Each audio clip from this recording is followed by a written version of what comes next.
Bueno, vamos entonces a introducirnos en un área que se llama análisis de algoritmos. Es un área bastante amplia y por eso vamos a hacer solo una introducción en este curso en este momento, una profundización después que veamos un poquito de recursión. Vamos a ver cómo es el análisis de algoritmos recursivos. Hoy vamos a ver la parte más iterativa.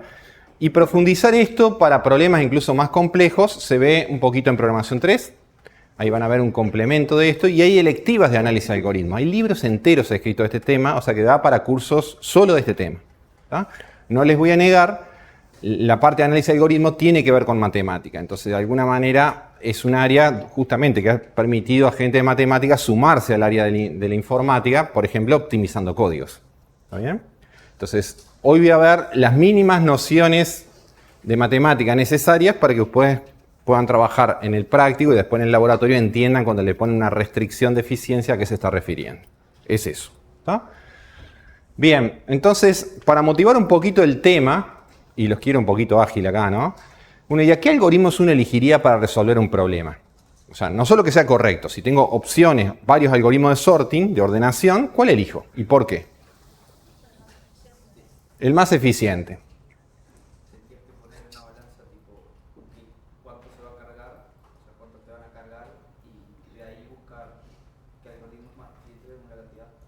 ¿Según la cantidad de qué? De datos que te llevan. Bueno, los datos de entrada al algoritmo también pueden influir. Acá dijeron eficiencia, pero ¿entienden eficiencia en qué es una computadora? El tiempo de ejecución y el espacio de almacenamiento, dos recursos críticos. Ahora, créanme que mucha gente no elige los algoritmos por eso. En las empresas, todo. ¿Tá? A veces eligen algoritmos porque son más fáciles de entender, más prácticos. Si lo tengo que hacer un pequeño cambio, mejor que lo entienda, si lo tengo que depurar o algo. Entonces hay como distintos factores, ¿no? Factores que tienen que ver con el entendimiento, la claridad, legibilidad del código. No son menores. Cuando en una empresa o lo que sea hay gente que no es tan experta y después tiene que hacerle pequeñas modificaciones. Si es un código complejo, es difícil entrarle, uno diría, ¿no? Y la segunda familia de criterios sí tiene que ver con la eficiencia. ¿Tá? Eficiencia de los recursos informáticos, sobre todo cuando dijimos en este curso nos interesa empezar a escalar en la complejidad de los problemas que vamos a resolver. O sea, problemas más grandes requieren más memoria y más tiempo de ejecución. Y vamos a ver hoy que salvo que uno haga algoritmos con ciertos criterios, si escalo, explota. ¿Tá? Un ejemplito les puse el clase pasada con las torres de Hanoi, que yo decía, ¿qué pasa con ese n cuando crece? ¿No? Bueno, ambas clases de factores en general se contraponen. Los algoritmos más eficientes no son los más claros. Entonces uno dice, ¿qué hago? Bueno, hay una de las dos que las puedo paliar de alguna manera o abordar, que es, por ejemplo, la claridad del código. ¿Cómo? Con comentarios. Entonces yo puedo decir, este bloque, ¿no? esta función, este procedimiento, este módulo, ¿está bien? Ponerle lo que se suele llamar pre- y postcondiciones. O sea, ¿qué es lo que hace? Quizás es complicada la cajita, pero yo al decir con comentario qué toma y qué devuelve, le doy una forma de interpretar a alguien ese código. ¿Se entiende? O sea, lo puedo de alguna manera paliar de alguna forma el tema de la legibilidad. Ahora, la eficiencia no es tan fácil. No es que le ponga un comentario y va a correr más rápido. ¿Está bien? Entonces, ojo con los comentarios. Tampoco hay que abusar. ¿Por qué les parece que si uno pone tipo una línea de código, un comentario, una línea de código, un comentario? Eso no es una buena práctica. Entorpece la lectura, hace al código más ilegible, ¿está bien? Porque se mezcla el lenguaje natural con el... Y después otra cosa que a veces uno no la ve es que si uno abusa de los comentarios, puede pasar que después normalmente uno va a modificar el código, un caso de borde no funciona, hace pequeñas modificaciones del código y no cambia los comentarios. Entonces empiezan a quedar, ¿no? Desactualizados, inconsistentes. Entonces, ¿es bueno comentar? Sí. Funciones, procedimientos, o sea, módulos, ¿está bien? Como lo vamos a empezar a hacer en las tareas sobre todo. Pero no tampoco ir al extremo de cada línea de código y le pongo un comentario. Eso es demasiado. Ahora, tiempo de ejecución y espacio de almacenamiento en general también se contraponen. Lo vamos a ver en la práctica que muchos algoritmos son más rápidos porque usan memoria extra. Por ejemplo, tablas para guardar cosas precomputadas. Un ejemplo, los buscadores de internet. ¿No? Cuando uno usa Google parece que toda la información del mundo estuviera en el laptop de ustedes o en el PC de ustedes. ¿Está bien? Es porque está indexada, porque mucha información está duplicada, la misma información está en varios servidores, se mantiene la consistencia pero está prefiere duplicar, gastar más memoria para acceder más rápido a los datos. La memoria caché, ¿saben lo que es una memoria caché? La memoria de la computadora, la memoria caché es como una memoria más chiquita que la memoria principal, que se usa para guardar los datos reciente o frecuentemente usados, porque está la tendencia de que uno sigue haciendo cuentas sobre lo último que trajo, ¿no? Entonces, de alguna manera, prioriza duplicar esa información que está en la memoria en una memoria más rápido para acelerar el tiempo de ejecución. Entonces, ejemplos de eso vamos a ver. Entonces uno dice, ¿qué elijo? Y bueno, depende del problema, uno va a querer a veces optimizar tiempo y a veces optimizar espacio. A veces logra un poquito los dos. Muy difícil que logre los dos. Depende de que voy a hacer una aplicación para un móvil, para un celular, la memoria no es tan despreciable, porque no tengo tanta memoria como un servidor. Entonces depende un poco del contexto, qué es lo que voy a usar. Dicho esto, dejamos los factores como elegibilidad, todo dijimos con comentario. Tiempo, espacio, dejo el espacio y me voy al tiempo. ¿Está? Y van a ver que también las nociones para tiempo de ejecución sirven un poquito para espacio de almacenamiento. Entonces gano las dos en una. ¿Qué factores intervienen en el tiempo de ejecución de un programa? Las cantidades de cosas que pido hacer al programa, dice acá. Como la lógica algorítmica, ¿no? Iteras, un while, los pasos que yo diseñé influyen en el tiempo que tarda. La cantidad de funciones, que tiene que ver como, de nuevo, la lógica del algoritmo, digamos así, los pasos. ¿Qué más? Ciclos, comparaciones. También, yo lo llamaría, de nuevo. La complejidad del problema que quiero resolver. Pero tiene que ver con la lógica del algoritmo también. Los datos de entrada. No es lo mismo, el mismo algoritmo correrlo con una entrada de tamaño 10 que una tamaño 100. Va a tardar más con el tamaño más grande. Y también influyen todos los aspectos tecnológicos. ¿Dónde vas a correr ese programa? ¿Una computadora que es un Core i7, un Core i3? ¿Cuánta memoria tiene? ¿Cómo es el compilador que traduce a instrucciones de bajo nivel? ¿Es optimizante? ¿No? Todo eso influye. Entonces aparecen factores de varias clases. Pero yo los agrupé acá como negrita y no negrita. Ejemplos, ¿no? Los que no son negrita, por ejemplo, los dos primeros, antes que me digan usar el puntero, estos dos primeros, tienen que ver con factores más tecnológicos, la calidad del código generado por el compilador, la naturaleza y rapidez de ejecución demás, todos los aspectos físicos del PC. ¿Está bien? Y yo me voy a querer independizar de los factores tecnológicos. Quiero tener una noción de diciendo, este algoritmo es mejor que este, no importa en qué tecnología lo corras. Y una medida de magnitud, capaz que no cuántos nanosegundos o milisegundos tarda, pero sí una medida de magnitud, diciendo cuánto mejor es. ¿Está bien? Pero sin depender de una tecnología. ¿Por qué? Porque la tecnología va cambiando y si no sería obsoleto todo lo que veamos en una tecnología particular dentro de poco tiempo. Entonces, ¿qué no depende tanto de la tecnología? Lo que está en negrita. Los datos de entrada de ese programa, el tamaño de la estructura sobre todo, el tamaño del input, y la lógica que todo lo que me dijeron apuntaba a eso, ¿no? La lógica del algoritmo, cuántos pasos, pusiste if, pusiste while, o sea, cómo pensaste el algoritmo, eso va a influir. Y sabemos que, por ejemplo, para ordenar el problema de sorting hay muchos algoritmos que ordenan. Y siguen lógicas distintas, vamos a ver que algunos son más eficientes que otros. ¿Está bien? Entonces, algunas definiciones vamos a tratar de dar. Y voy a tratar de, primero informalmente, y de a poquito la voy a ir formalizando, por ejemplo, la noción de TDN. ¿Qué va a ser TDN para nosotros, dejando los aspectos tecnológicos de lado? Bueno, el tiempo de ejecución de un programa con una entrada de tamaño n. Y uno dice, ¿qué es el tamaño de la entrada de n? Si es un vector, será la cantidad de elementos del vector, el largo de una lista, la cantidad de nodos de un árbol. Si es una matriz, pueden ser dos variables, cantidad de filas por cantidad de columnas.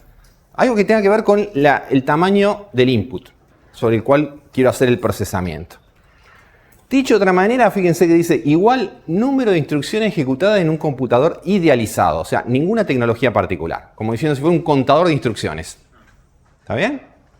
¿Por qué? Porque vamos a ver que los algoritmos se van a expresar más o menos como funciones matemáticas, como esta, ¿no? TDN igual a C por n cuadrado, por ejemplo.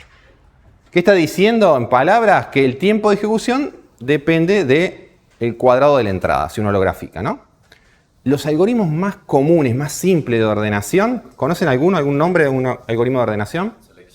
Selection sort, que busca el mínimo, lo lleva adelante, ¿no? Y después sigue haciendo lo mismo con el resto. El bubble sort también. Esos dos que dijeron tienen un tiempo de ejecución, y lo vamos a ver, incluso en el práctico hay uno de estos, es ese tiempo. Es c por n cuadrado. Pero hay otros algoritmos más eficientes que también vamos a ver después. Por ejemplo, hay uno que se llama Quicksort. Ya el nombre está diciendo que es más rápido, ¿no? Es rápido. El Quicksort, aunque no sepa cómo calcularlo, el tiempo es c por n por logaritmo en base 2 de n. Entonces acá tengo c por n, eso es n cuadrado, ¿no? Entonces, y el otro es c por n por logaritmo en base 2 de n. Si saco lo común, me queda n versus logaritmo. Pero si n fuera 1.000.000, el logaritmo de 1.000.000 más o menos 20. Quiere decir que el Quicksort haría 20 cuando un algoritmo común haría 1.000.000 de comparaciones, por ejemplo. Yo digo, no, me quedo con el Quicksort, es más rápido. ¿Comparando qué? Comparando esas funciones. O sea, si yo llego a determinar que un algoritmo tiene una función, digo, bueno, tenés varios algoritmos, cada uno con su función, elegí la función más chiquita. La que cuando el n crece, tarda menos. ¿Se entiende? Es por eso que, digo, es un área de trabajo para mucha gente de la matemática acercarse a la algorítmica. Porque justamente va a tener que ver con eso. Ahora bien, esa noción, si bien es informal, todavía es ambigua. Yo les doy el bubble sort. Le doy dos inputs del mismo tamaño, 1000 y 1000. ¿Va a tardar lo mismo necesariamente para los dos inputs ese mismo algoritmo? ¿Por qué puede ser que no? Depende del nivel de desorden. Por ejemplo, si uno ya se lo doy ordenado y el algoritmo chequea que cuando está ordenado avanza rápido y cierta iteración interna no la hace, va a ser más rápido que si lo doy completamente desordenado. Bueno, ya vamos a ver qué es el orden y ya va a aparecer. ¿Está? Entonces uno diría, se empieza a complicar esto, porque no solo depende del tamaño de la entrada, sino qué datos están dentro de ese tamaño, si está todo desordenado o no tan desordenado. Entonces aparecen nociones para darle un poquito más precisión a eso. Una, y la más usual, y la que más vamos a trabajar ahora, y la que más se ve en los libros, es lo que se llama el peor caso. Cuando digo TDN, pienso el peor caso o el tiempo de ejecución para el peor caso con entradas de tamaño n. Pesimista, uno diría, ¿no? Es decir, de todos los escenarios me quedo con el peor, pero doy certezas, porque puede tardar eso o menos, pero no más. Esa es la idea. ¿Sí? Cuando uno piensa en tiempos, suele hacer gráficos como estos, ¿no? Dice, mira, acá dibujo el TDN a medida que el n crece. Y en general estas funciones son crecientes, ¿no? En general, mientras más grande el n, más grande el TDN. Por ejemplo, c por n cuadrado, ¿cómo lo dibujo? Como una parábola, ¿no? Supongamos que me salió bien. ¿Está? A medida que el n crece, va creciendo el TDN. ¿Está? O sea, tengo esa noción. Entonces, cuando digo el peor caso, supónganse que yo tengo 4 tiempos acá. ¿Está bien? Y digo, ¿cuál es el peor caso de esto? Y bueno, uno si piensa en los 4 dice este. Entonces dice, el peor caso es este, de ahí para abajo. ¿Está bien? Van a ver por qué esa va a ser una medida usual. Pero a priori uno diría, parece muy pesimista tomar el peor escenario. ¿Por qué no tomás un promedio? Y ahí viene la noción de promedio, que en 2 o 3 casos en el curso lo voy a mencionar. Uno se llama hashing, que se usa mucho en aplicaciones de seguridad de base de datos, lo vamos a ver más adelante, y en un tipo de árboles, pero no mucho más. Y uno dice, ¿por qué no se usa tanto el promedio? Porque el promedio no es, por más que uno lo vea como justo, no es tan justo. ¿Está bien? Primero, supónganse que tengo estos 4 puntitos. ¿Dónde está el promedio? Y uno diría, el promedio está más o menos por acá, ¿estamos de acuerdo? Más cerquita de los 3 de esto, pero en realidad hay tiempos por arriba y tiempos por abajo y no tengo ninguna certeza de nada. Y si hay mucha dispersión de los datos, bueno, puedo calcular una varianza, pero si la dispersión estándar es muy grande, el promedio pasa a no ser tan representativo. ¿Cuándo el promedio es representativo? Cuando los datos están próximos entre sí. ¿Qué pasa cuando calculo el promedio normal? Que uno supone suma dividido cantidad. Eso es un promedio, ¿no? Pero ¿qué pasa si no son todos los datos igualmente probables? Supónganse un algoritmo que recibe como input un string que representa el nombre de una persona para hacer algo. ¿Son todos los strings igualmente probables? No, si agarran su lista de contactos del celular, verán que hay más apellidos que empiezan con una letra que con otra. Capaz que con Z tienen, con suerte, uno. ¿Está bien? Entonces, o probabilidad que un apellido se llame ZZZ, uno diría 0, o sea, esa combinación. Entonces empieza a aparecer la probabilidad de ocurrencia de cosas. Y ya se complica, porque no es lo mismo. Y digo, no es lo mismo incluso en un idioma que en el otro. La H en inglés se usa mucho más que en español. Exacto, pero entonces depende de los idiomas, depende del lugar, es cuáles son las combinaciones de letras. No es lo mismo la probabilidad de ocurrencia de una letra al comienzo de una palabra que en el medio de una palabra. Está estudiado eso. Entonces se complica mucho calcular promedios representativos realistas. Y no me da certeza porque algunos tiempos están por arriba y otros por abajo. Entonces, ¿cuándo vamos a usar promedio? Cuando tenga certezas. Y vamos a ver en este curso cuándo tengo certeza. Mientras tanto, nos vamos a quedar con el peor caso, que me da certeza. Vamos a ver que es mucho más fácil de estimar, de calcular, y eso está bueno. Rápidamente voy a saber en un algoritmo grande dónde está el problema, si lo quiero optimizar, dónde tengo que ir a poner el foco para bajar el tiempo de ejecución. Y eso es importante, sobre todo cuando tengo programas grandes. ¿Ok? Entonces, de acá en más, cuando leamos TDN, vamos a leer peor caso. ¿Ok? También existe el mejor caso. Les pongo un ejemplo, ¿no? Acá me decía en orden, todavía no di la definición, pero un algoritmo que recorre un arreglo buscando un elemento. Un while, un for, ¿no? Cuando lo encuentra, retorna true, y si llega al final y no lo encuentra, retorna false. ¿Cuál es el peor caso? El peor caso es que esté al final o que no esté. Entonces, pasé por todos los elementos.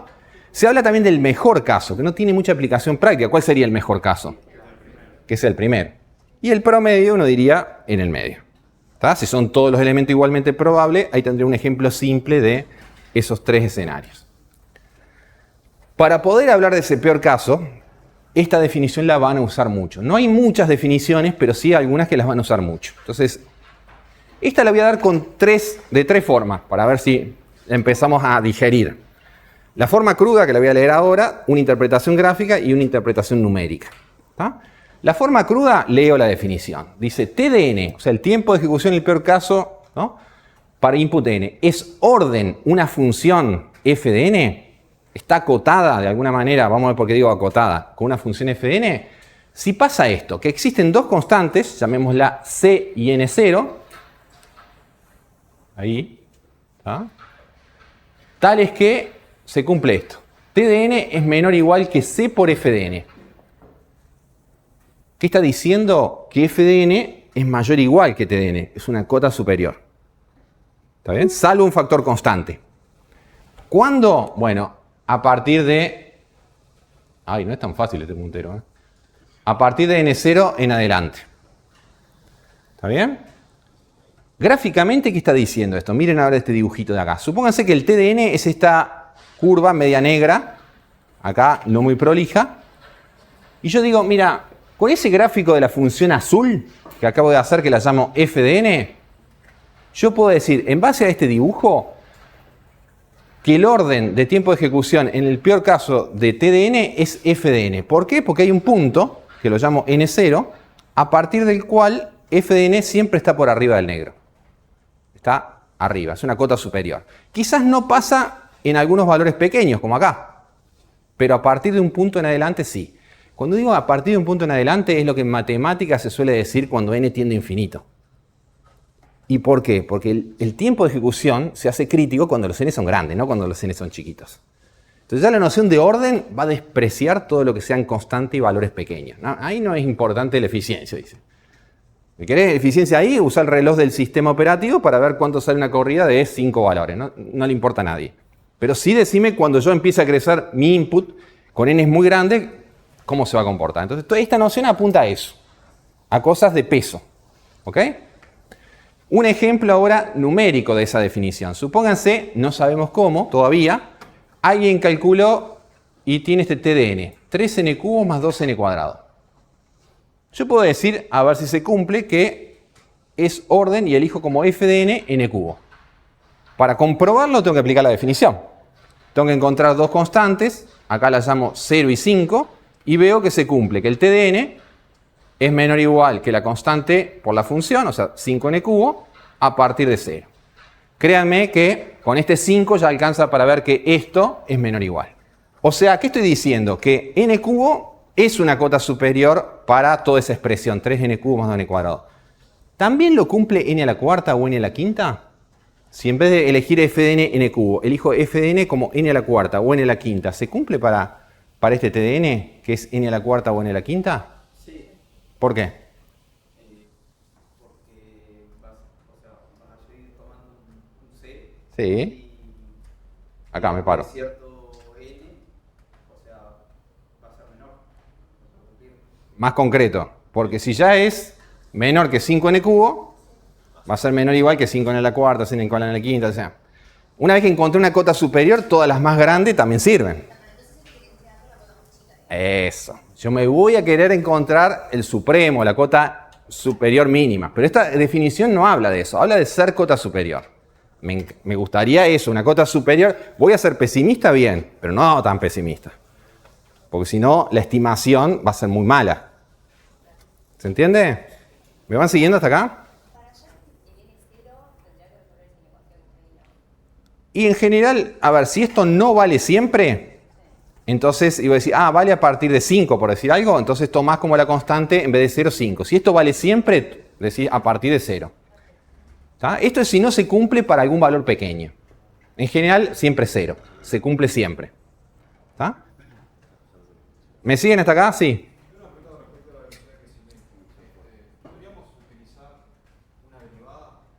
Una derivada. ¿Para qué? Y podrías, pero te vas a complicar la vida cuando los programas son grandes. Estamos buscando forma de calcular simple y vas a ver que en un ratito ya te vas a dar cuenta que vos podés mirar un código y saber, acá si yo bajo esto, este código mejora. Con cuentitas casi de sumas y poca cosa más. ¿Tá? Justamente para que sea aplicable a modelos crecientes de código. ¿Ok? Bien. La idea del complemento. Vamos a hacer el complemento de la idea de ahí. Porque dijeron, queríamos una cota superior no tan grande. ¿Tá? Perdón, vuelvo para atrás porque quería comentar algo. ¿Cómo uno dice, cómo encontraste este n cubo acá que está acá? ¿Cómo se te ocurrió poner fn en n cubo? Van a ver que esta forma de calcular funciona. Cuando yo miro el TDN, miro 3n cubo y 2n cuadrado. Entonces digo, cuando n es grande, el 2n cuadrado ni corta ni pincha, tíralo, porque el n cubo lo va a pasar. Exactamente, es como el límite. Entonces vos, de alguna manera...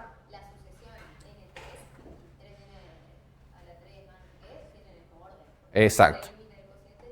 Exacto. De expresión de los factores constantes y lo que es menor, te vas a quedar con lo más grande. Exactamente. ¿Está? ¿Vieron que tiene alguna aplicación esas cosas? Una idea dual. Dual es lo mismo, pero al revés. En vez de llamarse orden O, la vamos a usar menos, pero para entender un poco la idea, creo que como complemento sirve. TDN es omega una función, llamémosla GDN, lo mismo que antes. Existen dos constantes, pero ahora fíjense, el TDN en vez de ser menor o igual, es mayor o igual que C por GDN. A partir de un N0 en adelante. ¿Qué estoy diciendo? Que ahora GDN, en vez de ser cota superior, es cota inferior. Gráficamente, o bueno, ahora les voy a mostrar un gráfico, pero numéricamente, supónganse que tengo esta.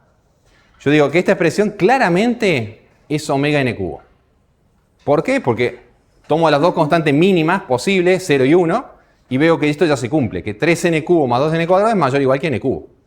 Este es más fácil de ver todavía que eso se cumple para cualquier valor de n. ¿Sí?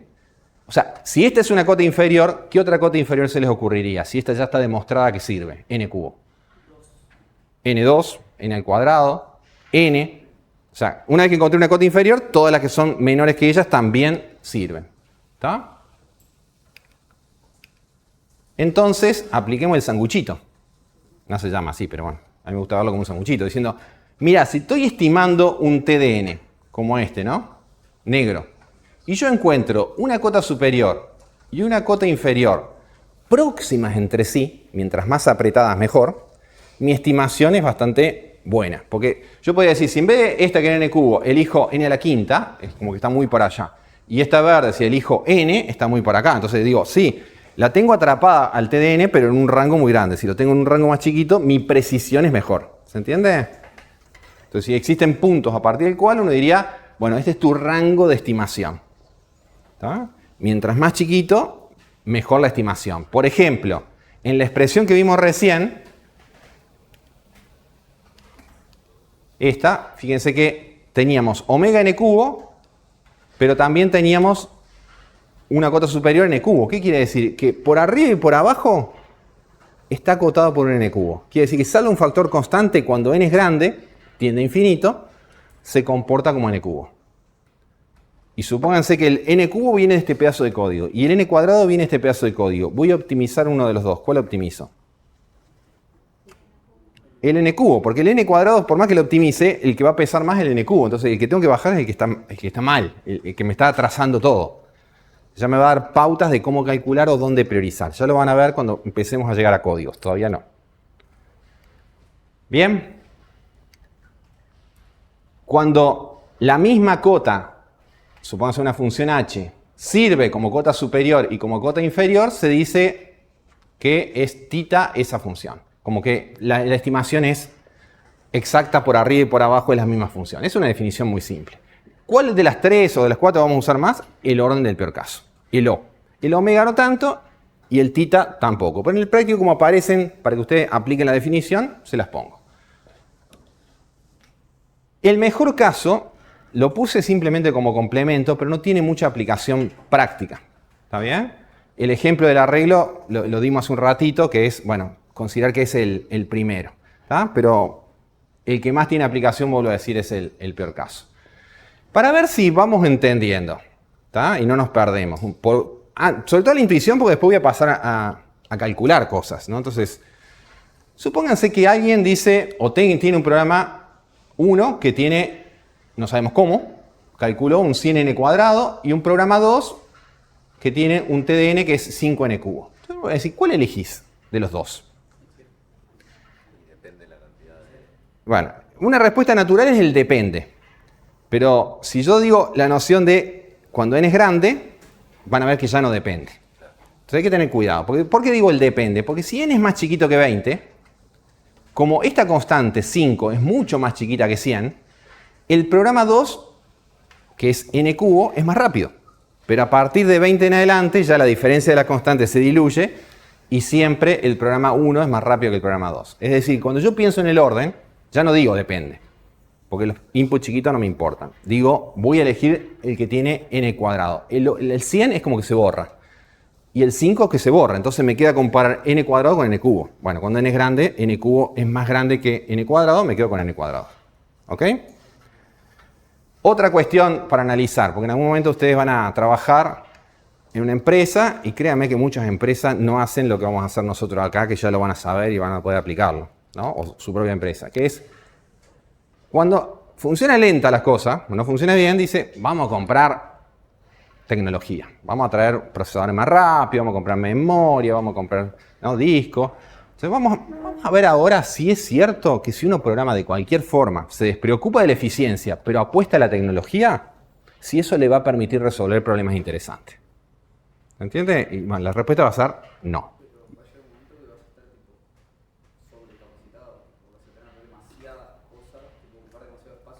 Sí, pero el mayor problema va a ser que por más que vos apuestes a la tecnología, vas a ver que no vas a poder resolver en algunos contextos problemas interesantes.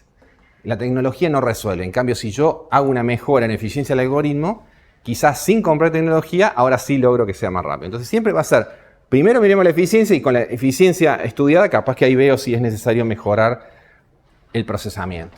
Le voy a poner un ejemplo, está tomado del libro. Al final van a ver que dice capítulo tal de tal libro, si alguien quiere leer dónde están estos ejemplos. Están disponibles, pero ¿cómo leer esto?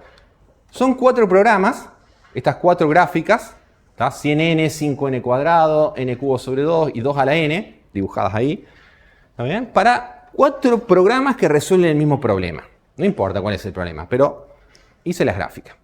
Y a ver si coinciden conmigo. Siempre hay un tiempo máximo razonable que tiene cualquier algoritmo para resolver un problema. Si estoy ordenando un vector y hace 3 días que está corriendo el algoritmo para ordenar el vector, uno dice, no sirve, tíralo y busca otro. O sea, siempre hay un tiempo máximo de respuesta razonable para cualquier problema. ¿Estamos de acuerdo con eso? Bueno, supónganse que para este problema el tiempo máximo razonable es 1000. No importa si son milisegundos, nanosegundos, 1000. Esta línea amarilla. Entonces la pregunta es, ¿qué pasa cuando esta línea amarilla corta a cada una de las 4 gráficas? ¿Qué determina acá abajo? No. ¿Qué determina? ¿Qué del input? El tamaño máximo del problema que pueda resolver. Es decir, si yo miro, por ejemplo, acá, la verde, ¿no? Que cortó acá. Y digo, miro acá, supónganse que es 14 este valor. Quiere decir que yo corriendo ese algoritmo puedo correr input hasta tamaño 14. Si corro más grande, ya sobrepasa el límite amarillo. O sea que el tiempo máximo determina el máximo tamaño del problema que puedo resolver. ¿Están de acuerdo?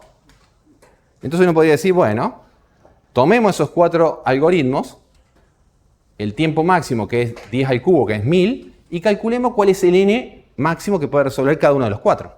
Y uno dice fácil, porque uno se pregunta, ¿cuándo 100 por n es igual a 1000? Despeje el n es 10. ¿Cuándo 5n² es igual a 1000? Raíz cuadrada, despeja más o menos 14. Lo mismo con n cubo sobre 2, cuando es igual a 1000, despeje el n, ¿no? Raíz, más o menos 12. Cuando 2 a la n es igual a 1000, redondeando, 10. 2 a la 10 es 1024, o sea que estoy ahí. ¿Ok? Y supónganse que ahora dice, no me convence esto, voy a comprar tecnología. Tengo plata, voy a gastar, voy a comprar todos los discos, toda la memoria. ¿Está? Y aumento 1000% la velocidad del computador. No pasa todos los días. 1000% es multiplicar por 10. Es como si subiera la línea amarilla 10 veces para arriba. Pensando que 10 veces más rápido todo va a hacer que cualquiera de los 4 algoritmos funcione bien ahora. Y volvamos a las cuentas entonces. Si ahora corro 10 veces 10 al cubo para arriba, me queda 10 a la cuarta. Y vuelvo a hacer la cuentita. Ahora, a ver qué n puedo resolver con 100 por n, cuando es igual a 10.000, n 100. Ah, bueno, crecí. Antes era 10, ahora 100.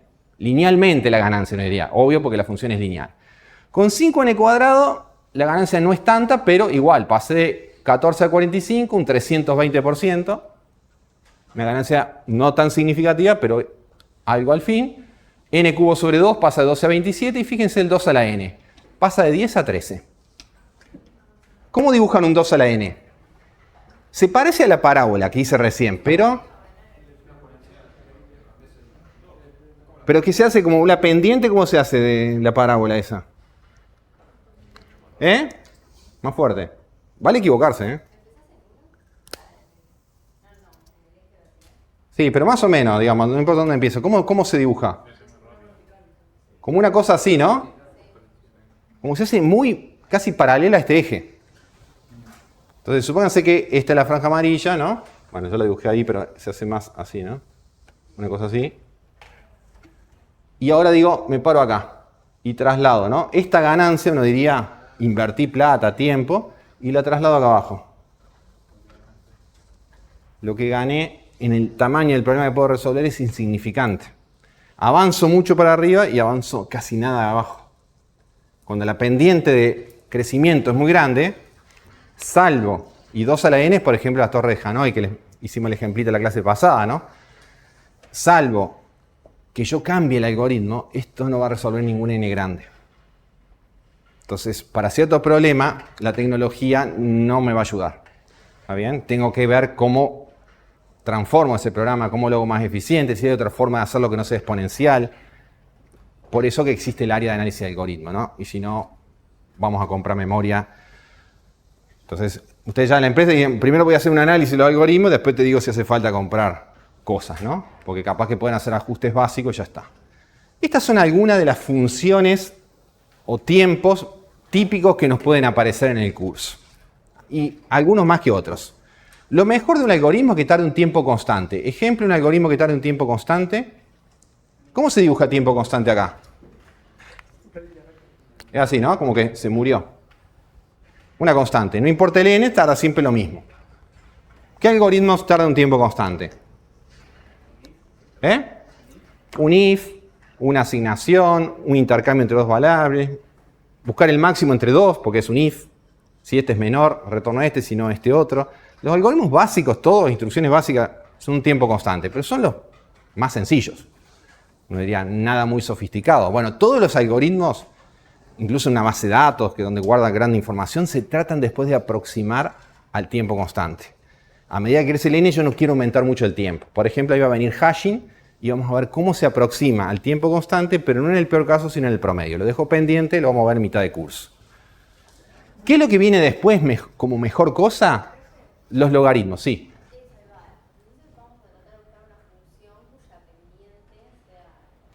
Exactamente.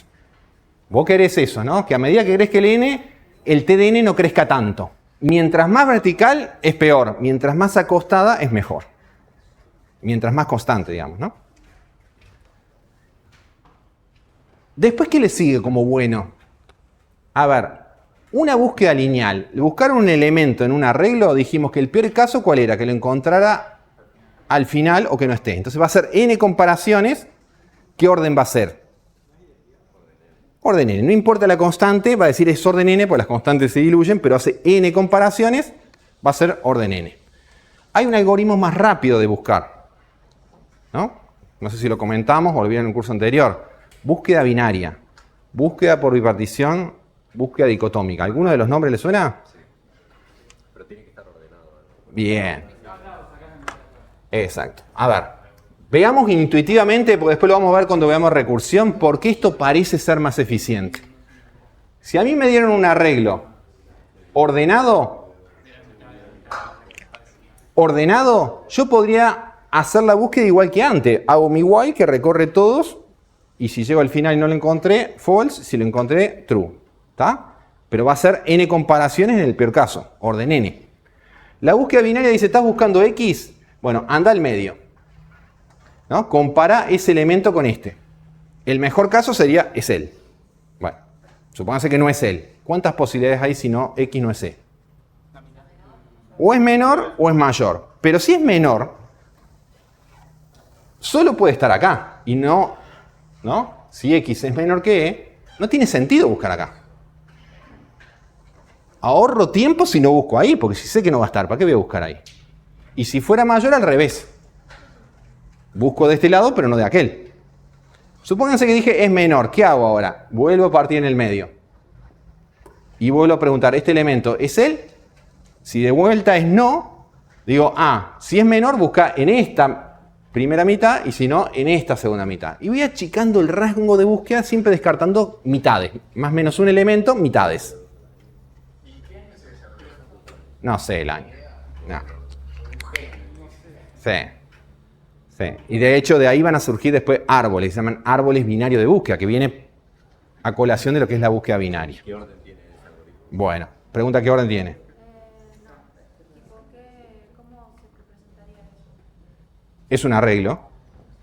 Y yo voy a la posición del medio del arreglo y pregunto, ¿es él? ¿No? Si el arreglo tiene 100 elementos, voy a la posición 50 y pregunto, che, ¿el X que estoy buscando es igual, es menor o mayor a lo que tiene el arreglo en la posición 50? Si me dice que es menor, ahora digo, mi rango de búsqueda en vez de ser de 0 a 100 es de 0 a 50. Si no, es de 50 a 100. Y vuelvo a correr la misma idea, ¿no? Por eso lo puedo programar muy fácil recursivo a esto. Ya vamos a ver que es recursivo, pero también lo puedo hacer iterativo.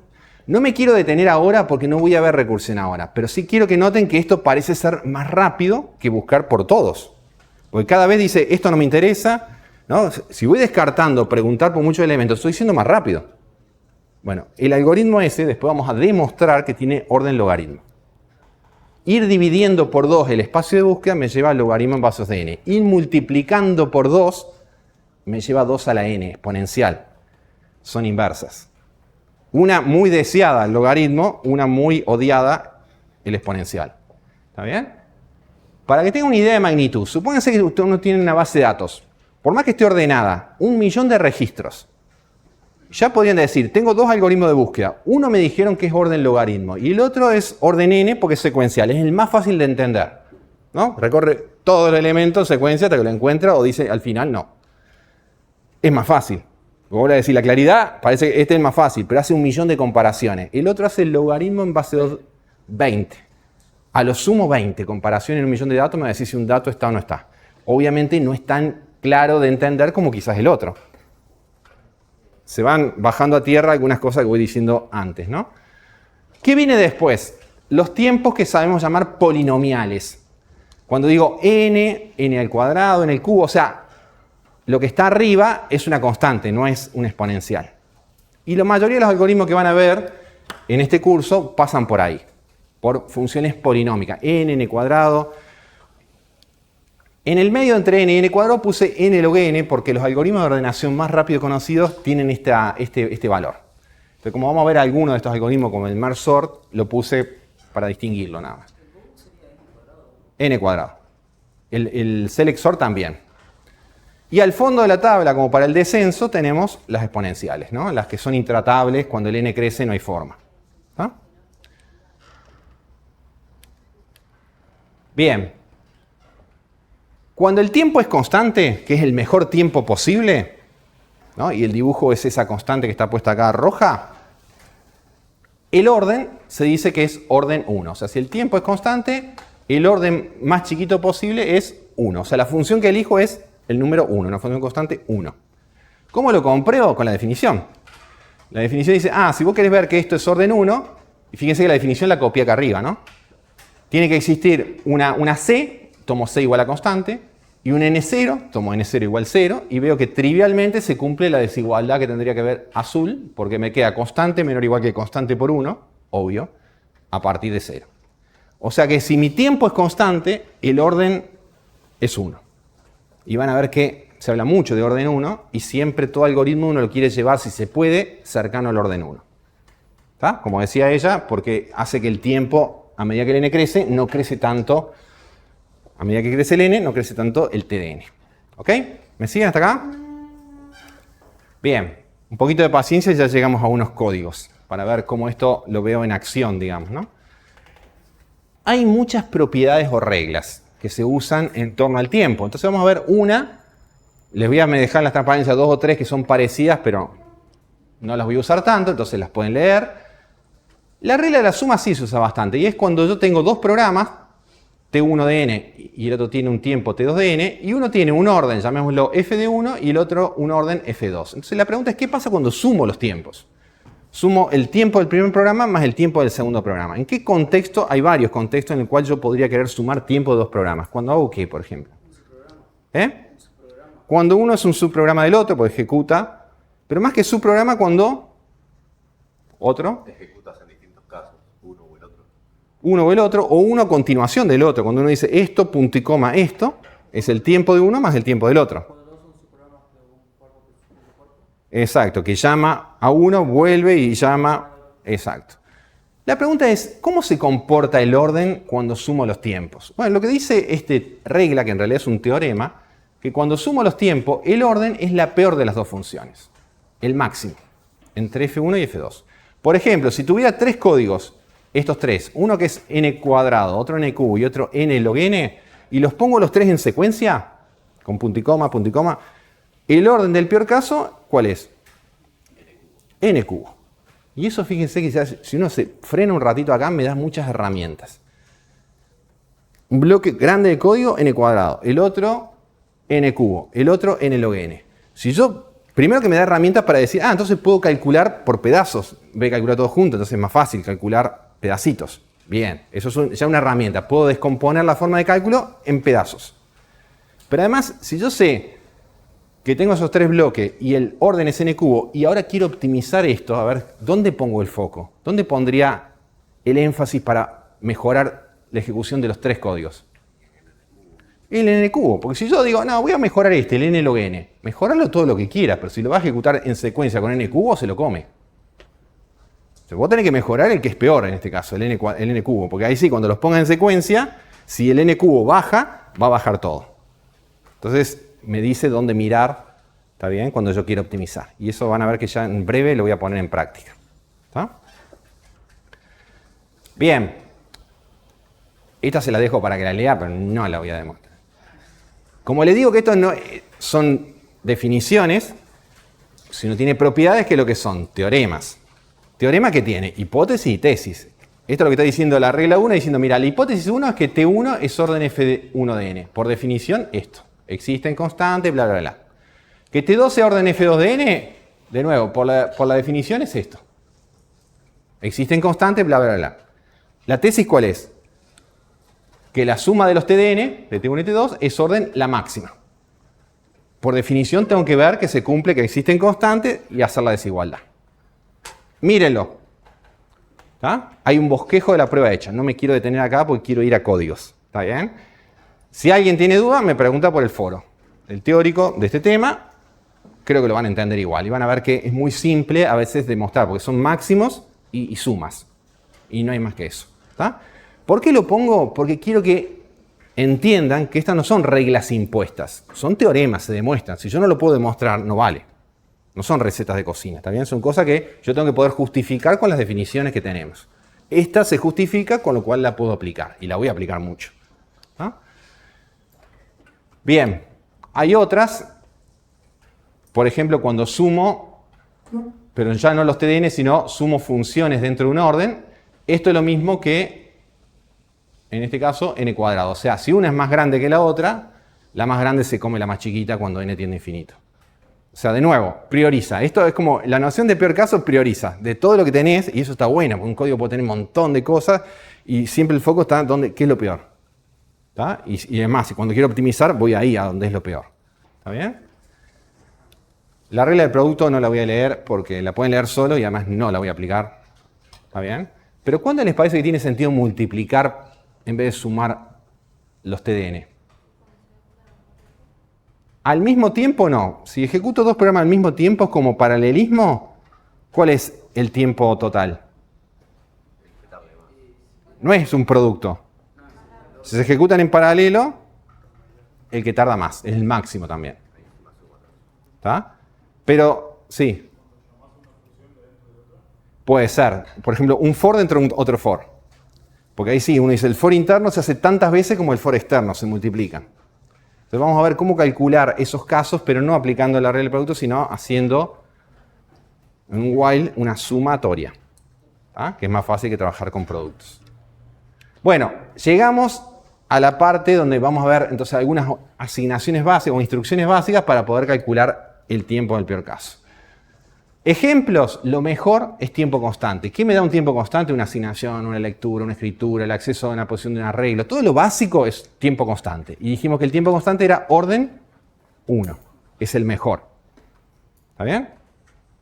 Si hago el swap de dos variables, ¿cómo es el código del swap de dos variables x e y? De los valores que tienen x e y. Son típicamente 3 asignaciones usando una variable extra. ¿Estamos de acuerdo? ¿Qué tiempo tarda eso? Una constante más una constante más una constante. ¿Qué son la suma de 3 constantes? Constante. Entonces, cuando yo sume constantes, piensen que todo es constante. Por más que, si no aparece algo que dependa del tamaño de la entrada, por más que sean 25 constantes, es constante. Y cuando n tiene infinito, se va. ¿Está bien? ¿Qué pasa con una secuencia? Código, punto y coma, código. El tiempo total, dijimos que es sumar. Y el orden, lo acabamos de ver. La regla de la suma, se queda con la peor de las dos. ¿No? Si tengo dos códigos, punto y coma, y este tiene un orden y este tiene otro orden, el peor de los dos. ¿Qué pasa cuando tengo un if? O sea, un código condicional. Pónganse en el peor caso. ¿Cuál es el peor escenario para que se ejecute este if? If, condición, sentencia. ¿Qué es lo peor que puede pasar? Salud. ¿Peor caso? ¿Peor caso? Que se cumpla, porque entonces si se cumple la condición, tengo que ejecutar la sentencia. El mejor caso sería que no se cumple la condición, porque entonces me salvo de ejecutar la sentencia. Entonces el peor caso, ¿qué va a decir? Es el tiempo de evaluar la condición más el tiempo de ejecutar la sentencia. Es como si fueran, de nuevo, dos cosas en secuencia. ¿No? Evaluar la condición y ejecutar la sentencia. ¿Qué vuelvo a aplicar como orden? La suma. El máximo. Me quedo con la peor de las dos. Y si tengo un else, ahí sí. ¿El tiempo cuál es? El tiempo de la condición más ¿qué? Las dos no se van a ejecutar, sentencia 1, sentencia 2. De nuevo, peor caso es la peor de las dos, la que tarde más. Ahora les voy a mostrar un ejemplo de eso. Entonces, como es la suma de 3 básicamente, vuelve a hacer la regla de la suma, pero ahora en vez de entre 2, entre 3. O sea que la regla de la suma no solo la aplico en secuencia, sino también en condiciones. Porque el peor caso me lleva a decir, se va a ejecutar igual.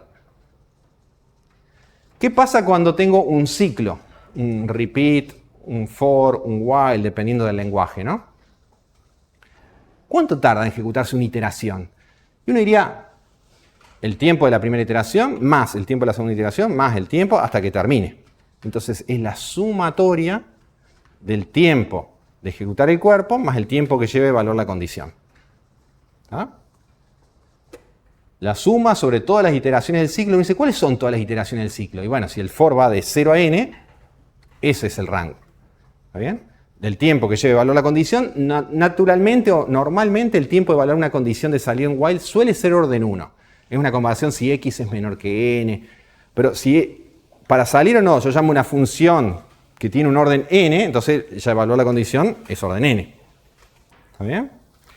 A menudo puedo, despreciando factores constantes, puedo decir que en vez de hacer la sumatoria, podría decir que es el tiempo del mayor parte del cuerpo por la cantidad de iteraciones. Es como me pongo más pesimista todavía. Elijo el peor escenario para el cuerpo de esa iteración y lo multiplico por la cantidad de iteraciones. N veces, si itero n veces, lo que está adentro. ¿Está bien?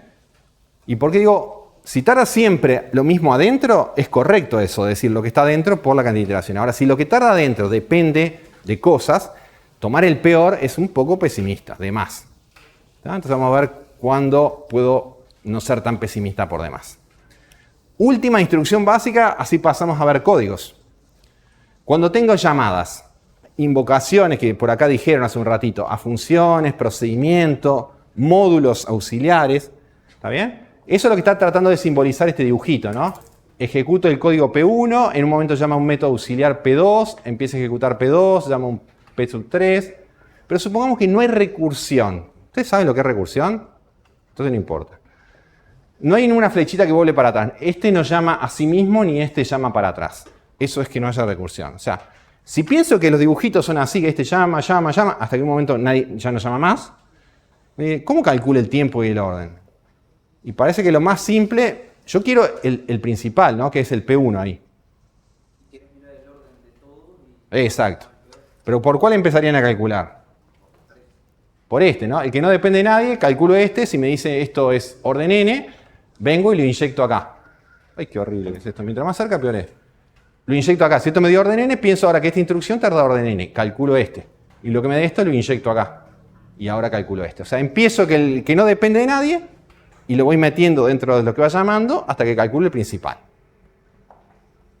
¿Está bien? Bueno.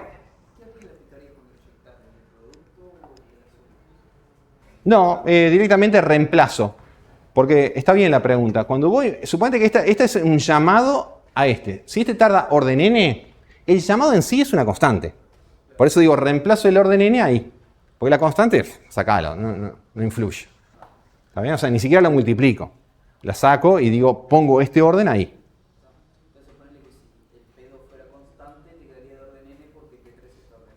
Si el P2 fuera constante, todo el P2 fuera constante. No, pará. Si el P3 es orden n, el P2 ya no puede ser constante. Porque una línea del P2 es algo que tarda orden n. Si todo el resto de P2 es constante, entonces todo esto pasa a ser orden n, porque esa línea P3 llamando tarda orden n. ¿Ah? Bueno, llegamos al primer punto donde quiero que estén parados, ¿no? Y llegamos bien, 1 hora, me queda un rato todavía, para ver varios ejemplos y poner en práctica esto. Miren estos dos cachos de códigos, ¿no? Suponiendo que las variables están declaradas en algún lado, no sé qué. El primero es un for, itera de 0 a n-1, ¿no? Imprime en la pantalla lo que tiene una matriz A, fila I, columna I. Suponiendo que las posiciones son válidas, ¿no? ¿Qué está haciendo en palabras? Imprime la diagonal. ¿Y la primera posición que imprime la diagonal? O sea, ¿imprime en qué sentido la diagonal? 0, 0, 1, 1, 2, 2, ¿no? Exacto. Miren el segundo código. Un for de 0 a n-1, un for de j de 0 a n-1. Si es igual a j, imprime fila I, columna j. ¿Qué hace este? Lo mismo. O sea, si yo digo un usuario, ¿no? Y pongo estos dos códigos como fueran cajitas negras, él no ve ninguna diferencia, porque va a ver que sale impreso exactamente lo mismo. ¿Estamos de acuerdo? ¿Sí? Pero ahora ya tenemos 1 hora de análisis de algoritmo, ¿está bien? Nosotros, digo, y puedo decir, hacen lo mismo, pero no son igualmente eficientes. Esta cajita que está acá, ¿qué tiempo tiene y qué orden tiene para ustedes? ¿Cuánto tarda este printf? Todo esto es constante. Una constante de acceder a una posición de la matriz, imprimir en la pantalla, o sea, todo esto es orden 1 entonces. Pero esto se hace n veces, de 0 a n-1, por constantes, ¿no? Las constantes no me importan, entonces ¿qué orden es esto? Orden n. Y el segundo, miren esta cajita, la cajita del if. ¿Qué orden tiene todo esto? La cajita. Todo esto es orden 1. ¿Hay más constantes que arriba? Sí, pero sumar más constantes sigue siendo orden 1. Esto se hace con el for j n veces, con lo cual todo este pedazo, ¿qué orden es? N. Pero esto se hace n veces acá arriba. Multiplica n cuadrado. Entonces ahora tengo n y n cuadrado. Entonces digo, ¿cuál elegís? Y esa es la decisión que yo quería desde el comienzo de la clase, ¿no? Tengo dos algoritmos, dos tasas de crecimiento, una es una recta, la otra es una parábola. ¿Está bien? Cuando n tiende a infinito, lo podés ver. Es más, el que sea incrédulo... estabas estirando nomás. Está. Incrédulo, tome su computadora con la tecnología que sea. Elija 20 puntitos de n's. Distinto, ¿no? N5, N10, N15, N20, ¿está? Un arreglo de ese tamaño, una matriz de ese tamaño. ¿Está bien? Y después use la instrucción del sistema operativo para medir el tiempo de ejecución de una corrida, que se frena cuando para. Y para cada corrida del primer programa, vean cuál es el TDN. Y después grafiquen esos 20 puntitos que les dio. Van a ver que les va a quedar una recta. Se van a unir en una recta. Si hacen el segundo código, los n están suficientemente separados, están muy pequeños, capaz que no se ve tanto la pancita, van a ver que les va a dar una parábola. Cuando los unen, los tiempos de los 20 puntos ya no es una recta. O sea que empíricamente se comprueba lo que yo le digo, que no importa la tecnología, uno va a hacer una recta y el otro va a hacer una parábola. ¿Y esto se puede hacer en MATLAB o algo así? Sí, lo pueden hacer en MATLAB. Sí. No sé ahí cómo es para acceder al tiempo de ejecución del sistema operativo, pero debe tener llamadas a instrucciones del sistema operativo porque necesitas el tiempo de una corrida, eso es lo que precisas. ¿Está? Sí.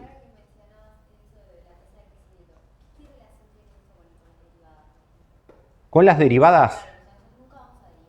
No, nunca vamos a derivar acá. ¿Está bien? Es la idea, sí, está basada en eso, como en el límite y buscar, ¿no?, la función pegada. Es como que tampoco, cuando yo voy a calcular iteraciones, nunca voy a integrar, pero vos podés pensar que la sumatoria es la base de la integración. ¿Está bien? Y es esto también, de forma discreta, es lo que estoy aplicando, es como una derivada. ¿Está bien? Entonces, para calcular la pendiente y la menor tasa de crecimiento. Pero no vamos a aplicar ni derivadas, ni integrales, nada de eso. No me hace falta. Miren este código.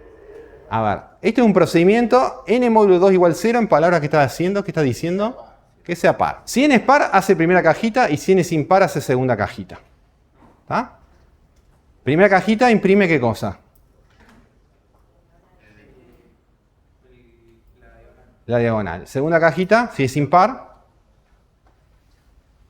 ¿Lo mismo? ¿El usuario de afuera ve lo mismo? Sí. ¿Por qué sí, tan seguro? ¿Cuál es la primera posición que imprime de la matriz esta cajita? No. Entonces no es lo mismo. ¿Por qué dijiste que es lo mismo? ¿Cuál es la primera posición que imprime la cajita de abajo si n? No. No. 0. Solo imprime si es igual a j. Si vale 0, j iterará todo lo que quiera, pero solo va a hacer algo cuando j sea igual a i. Entonces va a hacer lo mismo que arriba, va a imprimir la diagonal 0, 0, 1, 1, 2, 2. O sea, ¿y cuál es el orden de este código? N cuadrado, ¿por qué? Exactamente, porque tengo un else. Entonces el peor caso, ser pesimista en este caso me lleva a decir que el n va a ser impar. ¿Por qué? Porque tarda n cuadrado, mientras que si fuera par tardaría orden n. El peor caso, en este caso, es n cuadrado. ¿Me entiende? Bueno, me salteo algunas cositas. A ver, no me salteo esto. No siempre hace falta que yo tenga el código para saber cuál es el orden. Entonces yo puedo tener una idea diciendo, ¿y esta idea qué orden va a ser? Porque entonces yo ya puedo testearla si vale la pena que la programe o no. ¿Está? Entonces le pongo ejemplos simples de eso. Calcular el máximo entre dos números. ¿Qué orden va a ser eso? Constante, porque es un if, ¿no? Ya está. La sumatoria de los elementos de un arreglo de tamaño n. Sumar todos los elementos que tienen un arreglo. Es típicamente un for, acumulando sobre una variable que después retorno. Muchas constantes, o sea, hay mucho detalle, ¿no? Inicializar, Pero para el tiempo esos detalles no importa. ¿Qué voy a hacer? Recorrer el arreglo haciendo cositas. Orden n. ¿Está bien? Imprimir los elementos de una matriz cuadrada de tamaño n por n. N cuadrado, ¿no? ¿Cómo haría para que este código, el de abajo, haga eso? ¿Eh? ¿Qué cambiaría acá? Sacás el if y le das a print directamente. El if. Claro, no Bien. necesitas la condición. Exacto. Y quiero calcular la sumatoria de los elementos de una matriz de tamaño n por m. N por m, no es cuadrada necesariamente. ¿Cómo es el código típico? La sumatoria es orden n. Pero el código típico, ¿qué va a tener? Un for o un while. Dos. Uno por la fila, columna, uno va hasta n, el otro va hasta m. N por m. Entonces, cuando uno da el orden o el tiempo, no tiene por qué necesariamente darlo en función de una variable. Si la estructura es multidimensional, como una matriz, yo puedo expresar el orden diciendo n por m, donde tengo que decir quién es el n y quién es el m del problema. No puedo decir n por m y no se sepa qué es lo que es. Pero digo, n es la cantidad de filas y m es la cantidad de columnas. ¿Está bien? Entonces, ven que yo puedo ver ya la eficiencia de algoritmos haciéndome una idea del código sin ver los detalles del código. ¿Ah? Este algoritmo, capaz que se parece a uno de los que dijeron, ¿no? Itera de 0 a n-2. Acá hay otro for que itera al revés. J arranca en n-1, pero va hasta el i más 1. Y este dice, mira, perdón, si, acá, ¿no? Si a sub j menos 1 es mayor que a sub j, hace el swap entre ellos. ¿Qué está haciendo este algoritmo? Ordena. ¿Cómo se llama este algoritmo?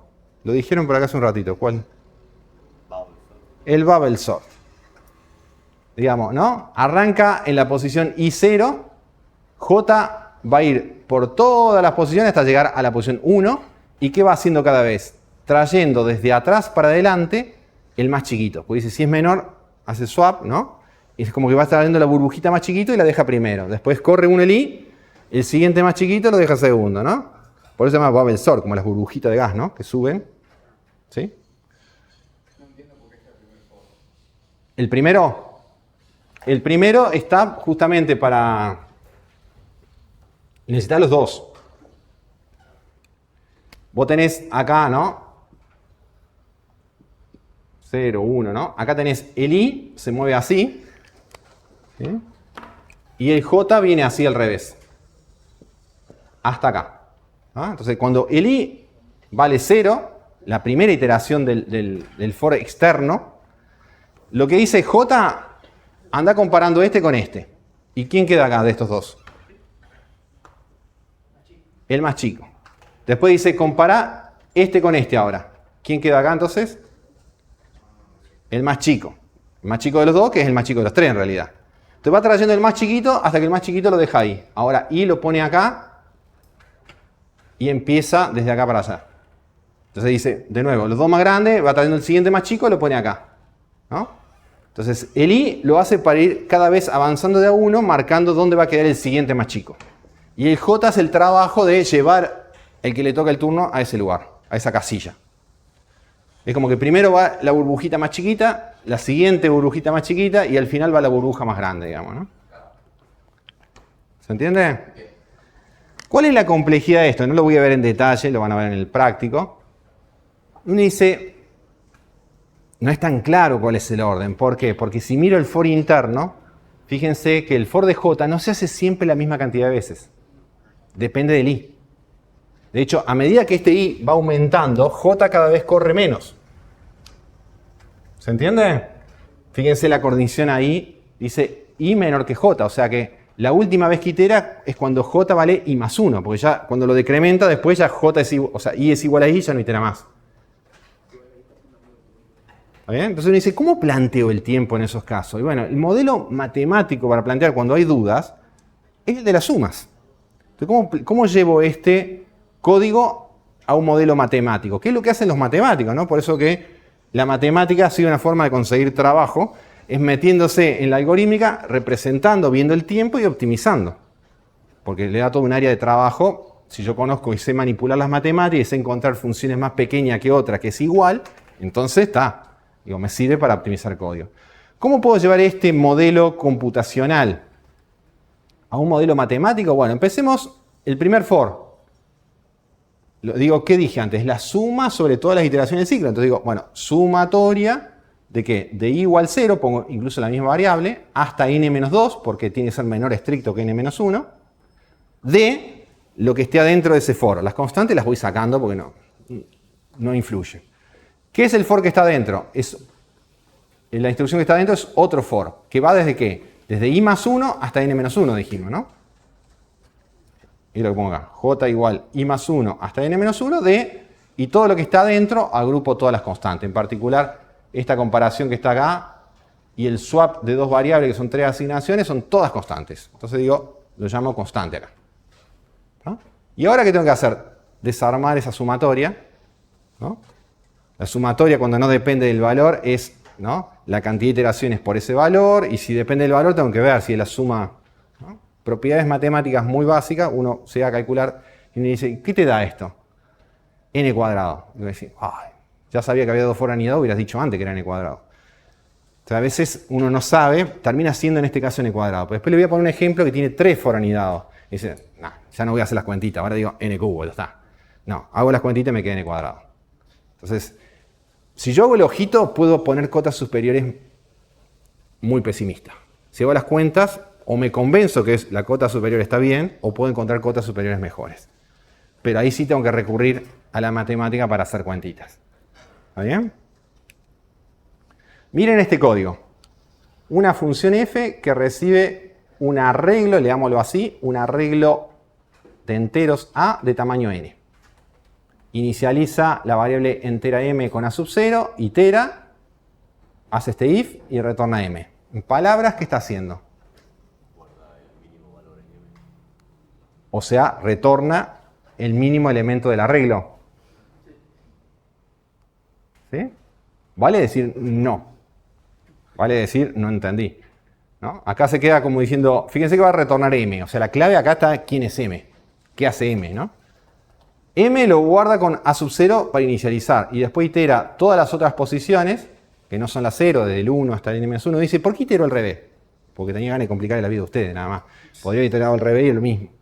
¿Y qué va haciendo? Y comparando, si el a sub i es más chiquito que lo que tengo en m, actualizo el m.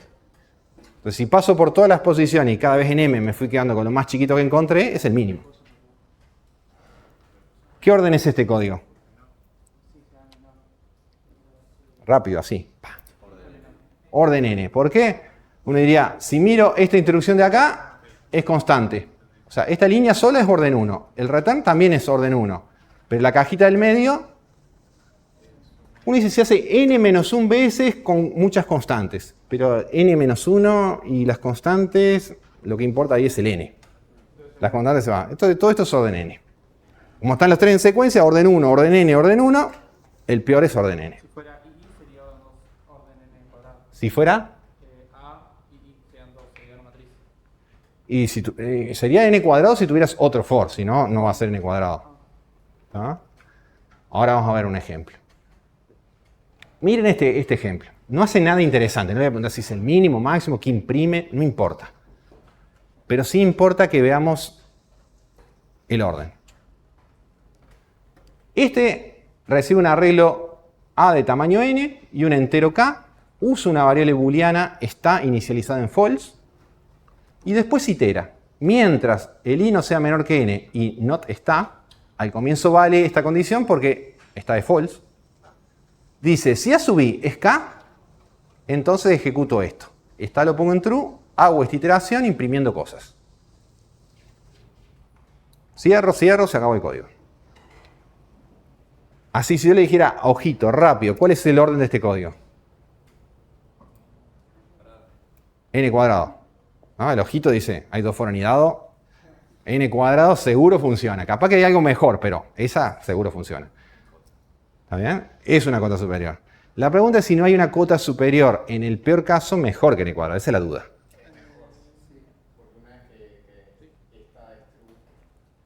Muy bien. Entonces el análisis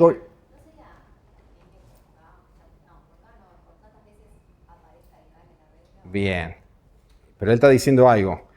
A lo sumo, ¿cuántas veces se ejecuta este for? Pues vos dijiste, está lo pone en true. ¿Qué quiere decir? ¿Cuántas veces se ejecuta a lo sumo este for con j? Y dije, a lo sumo una vez. ¿Puede ser ejecutarse 0 veces? ¿Sería cuando qué? Cuando no está. Cuando k no está en ninguna sub i. Pero si está una vez, la primera vez ya está lo pone en true y ya acá se va. La siguiente iteración se va. Porque está pasa a ser true, not está es false. O sea, a lo sumo lo hace una vez.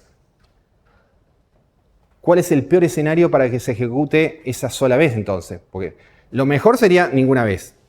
Le digo, no, lo peor sería una vez. Bueno, ¿y cuál sería para esa vez el peor escenario? Que esté primero en el arreglo no es el peor escenario. Que esté al último. Este dibujito que está acá.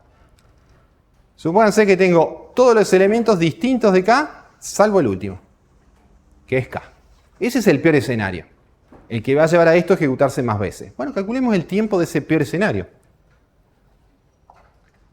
Estamos de acuerdo que yo lo puedo partir diciendo sumo todos los tiempos de todos los distintos de K y le sumo el tiempo del último. Como son cosas diferentes, las voy a separar. Voy a sumar lo que me dé esto más lo que me dé esto. Esto, digo, este solito. ¿Tá? Este solito con K. Ahora, sumar todas las iteraciones que son distintas de K. ¿Qué es lo que va a hacer el código? Va a decir, A sub i no es K. Bien, volvé. A sub i no es K. Bien, volvé. O sea, para todas las que son distintas de K, ¿cuánto va a tardar? Para cada iteración distinta de K. Un tiempo constante, porque pregunta la condición, incrementa el i. Pregunta la condición, incrementa el i. Pero lo va a hacer n-1 veces esto, ¿no? Entonces, ¿qué orden tiene todo este pedazo hasta ahí? Orden n, porque son, ¿no?, n-1 veces constantes, todo eso es orden n. Y ahora le pongo más lo del último. En el último, A sub i es K. Entonces, ¿qué hace? Ejecuta esto. ¿Y qué orden es esto? Orden n. Entonces, ¿qué me queda? Todas las que eran distintas de K me quedó orden n. Más la última solita tiene orden n. Y esto es igual a la máxima de las dos es orden n. Este código es orden n. Sí. ¿Por qué es orden n una constante n veces? Porque acuérdate, la definición de orden dice existe una constante. Entonces la constante no le importa. Lo que importa es cuando el n es grande, la constante se diluye, el n sigue creciendo. Entonces n por constante es lo mismo que orden n. ¿Tá? Fíjate que por acá había una propiedad que decía un poco eso. Acá, por ejemplo, n cuadrado por un medio sería n cuadrado sobre 2. Es lo mismo que n cuadrado. O sea, las constantes, cuando digo constante, cuando digo n a la 2, 2 no es una constante. La función es n cuadrado. Pero cuando es n cuadrado por un medio, por 1, menos 1, esas son constantes que se diluyen cuando n es grande. ¿Está bien? Entonces, no las pongo directamente. La noción de orden se las come cuando n tiende a infinito. Estábamos... O sea que en el peor de los casos es como si fuera estuviera por fuera. Sí. ¿Qué pasa ahora si saco la variable booleana de todo el código? O sea, la tacho acá, la saco de acá y la saco de acá. ¿Cuál sería el peor caso ahí? El dibujito que está abajo, ¿cómo qué se transformaría? ¿Cuál es el peor escenario para ustedes? ¿Eh? ¿Eh? No. ¿Cuál sería el dibujito que pondrían abajo? No, no me están respondiendo lo que estoy preguntando. Dije, ¿cuál es el dibujito? El dibujito, no el orden. Ese dibujito, ¿cuál es el peor escenario cuando ya no está la variable booleana? Un K en cada lugar. Que todos sean K. Porque entonces hace que el for de adentro entre todas las veces. Es decir, este caso, taché la variable booleana de todos los lugares. El peor caso es cuando son todos iguales acá. ¿Por qué? Porque ahora sí. Digamos, el peor escenario es que A sub 0 entra acá, A sub i es K, ejecuta el for. A sub 1 ejecuta el for. A sub 2 ejecuta el for. A sub 3, o sea, si son todos iguales acá, ¿qué orden me queda esto? Ahora sí. Ahora sí n cuadrado, porque es n veces el for de interno. Ven que el análisis de algoritmos no es solo mirar ojito, contar los for anidados. Tengo que ver qué hace esos códigos. Si tengo una variable, si se ejecuta a lo sumo una vez o no. Entonces, hay una parte de entender el código. Otra cosa, y la voy a poner en práctica ahora, ahí te doy la palabra. Para optimizar código, que es lo que voy a ir un poquito ahora en breve en unos ejemplos, yo tengo... A ver, puedo no entender el código, pero las optimizaciones que van a ser casi a ciegas. Cambiar esto por esto, pero no voy a poder hacer una lógica distinta. Ahora, si yo entiendo qué hace un código, que es la primera etapa del análisis de algoritmo, entender qué está calculando ese código, capaz que se me ocurre una forma alternativa de resolver ese problema en menor orden. Que no es solamente sacar una variable, sino hacerlo de nuevo. Pensarlo de nuevo. ¿Se entiende? Sí, vos querías preguntar algo.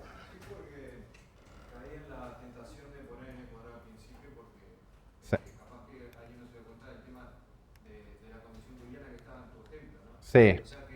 Ahí. Para optimizar la cuenta, la condición booleana siempre te va a segmentar la suma de los órdenes. A ver, depende de lo que quiera resolver, porque uno dice, no, eso sería como el uso de una bandera, ¿no? La bandera, si vos querés algo hacer a lo sumo una vez, y bueno, cuando ya lo hiciste una vez, ¿para qué vas a seguir iterando? Te vas.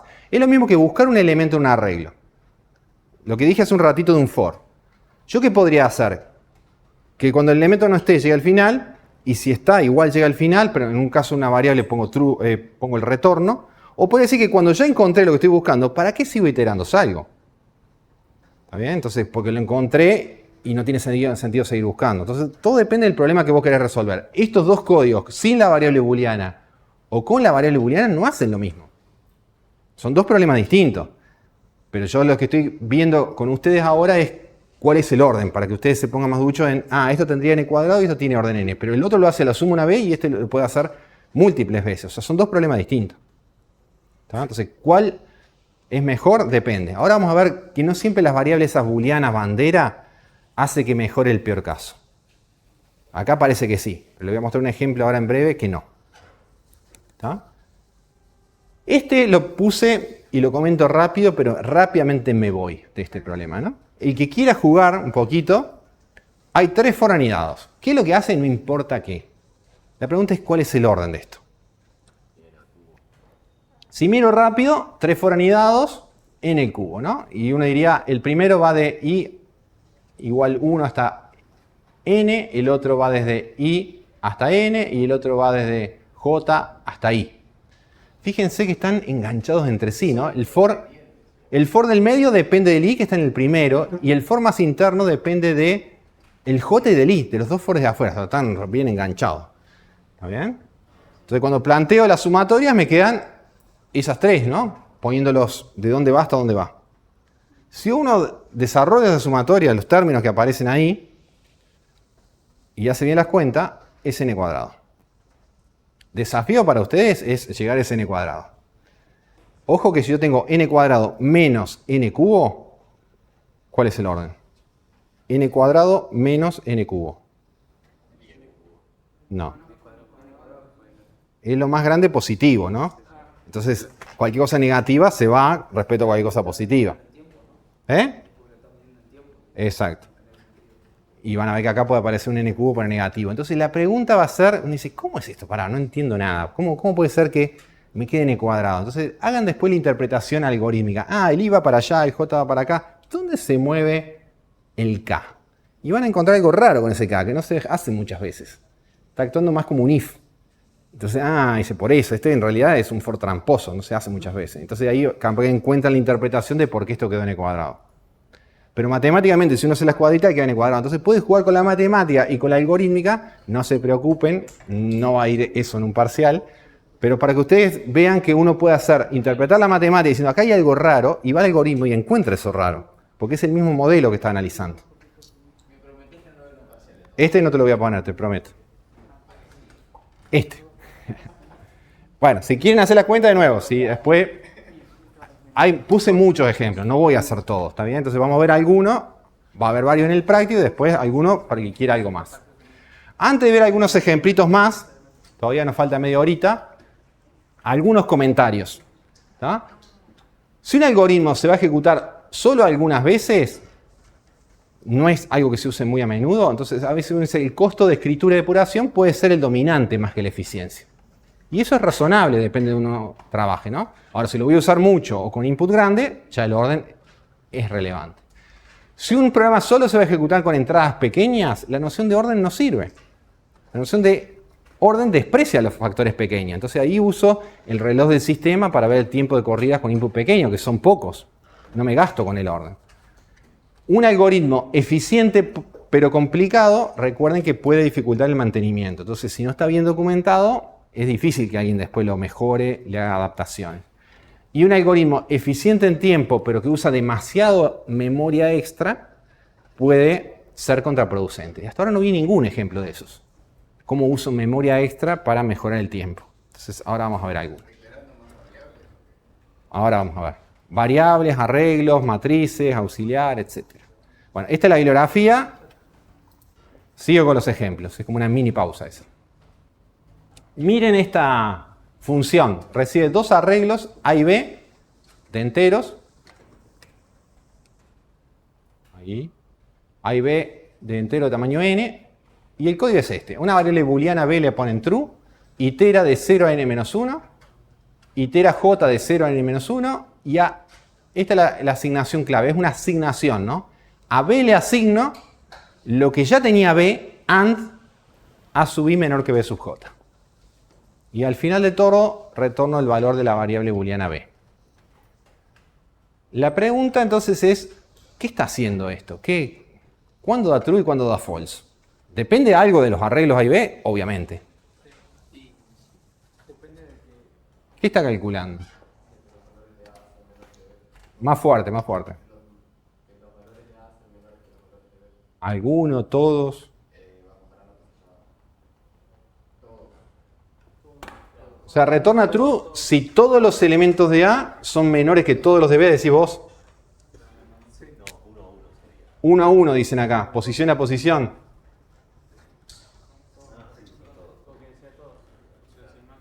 ¿Todos o de la misma posición?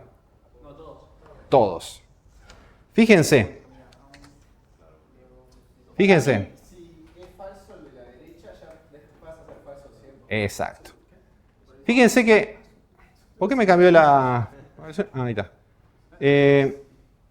Fíjense que acá I y J es todo el rango posible, porque va de 0 a n-1. ¿Qué pasaría si encuentra alguna posición en A, la 3 por decir algo, y alguna posición en B, la 8, y esto se le hace false? O sea que esa posición de A es mayor o igual que la de B. Toda esa condición, ¿cómo va a quedar? False. Y B pasa a ser false. Y una vez que B es false, ¿qué pasa en las siguientes iteraciones? No vuelve nunca más a true. ¿Por qué? Porque en las siguientes iteraciones hace el AND con lo que ya traía B y algo más. Entonces ya es false, ya marchó. O sea, una vez que se haga false, marchó. Quedó false. Entonces, la única condición para que esto termine en true, ¿cuál es? Que nunca se haga false. ¿Y cuándo logro que nunca se haga false? Cuando cualquier posición de A es más chiquita que cualquier posición de B. O sea, todos los elementos de A son menores que todos los de B. Que fue lo que dijeron por acá, ¿no? Todos los elementos de A tienen que ser menores que todos los de B para que esto dé true.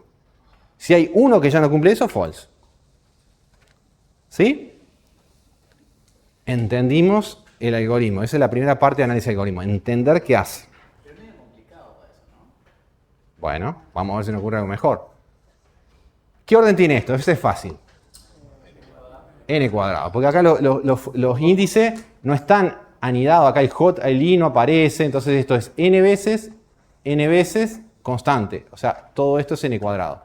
Esto es una constante sola y esto es una constante sola. O sea, me queda orden 1, orden n cuadrado, orden 1. El peor caso es orden n cuadrado. Eso es fácil de ver. ¿Cómo resuelvo este mismo problema en un menor orden en el peor caso?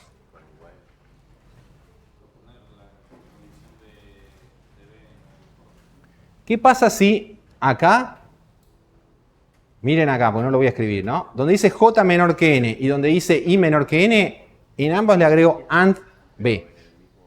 O sea, sigo iterando, pero mientras B sea true, para que cuando B sea false se vaya enseguida. Pará. Vamos paso a paso. Si agrego esos dos AND B, ¿mejora el tiempo de ejecución en el peor caso? No. ¿Por qué? Porque el peor de los casos se mantiene. O sea, el peor de los casos es, suponete que son todos menores. Nunca va a entrar por ahí. O sea, el peor caso sigue siendo el mismo. O sea, ahí agregar esa bandera, está bien, cuando la encuentre y se hace false va a salir. Pero el peor caso es que no la encuentre nunca. O sea, si todos los elementos de A ya eran menores que todos los de B, nunca va a salir antes. Y va a ser n cuadrado. Vos dijiste, puedo usar un solo for. ¿Cómo? Y pero ahí chequearías posición a posición, y eso es otro problema. Puede ser que la posición 1 sea menor que la posición 1, pero capaz que la 2... Esto está chequeando que todos los elementos de A son menores que todos los de B. Es otro problema. Bien. Si tomo el mínimo, el más chiquito de B, pues yo quiero ver que todos los de A sean menores que todos los de B. Si tomo el más chiquito de B, supongo que este es el mínimo de B. Y lo puedo comparar con todos los elementos de A o con quién de A. ¿Qué pasa si tomo este, supónganse que es el máximo de A? Si el más grande de A es más chiquito que el mínimo de B, ya está.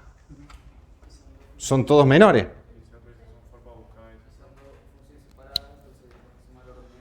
Entonces puedo decir, calculo min A, punto y coma, calculo min B, punto y coma, calculo max A, punto y coma, retorno la comparación de ellos. Más o menos este código. Calcular el mínimo de B, calcular el máximo de A y retornar esta comparación.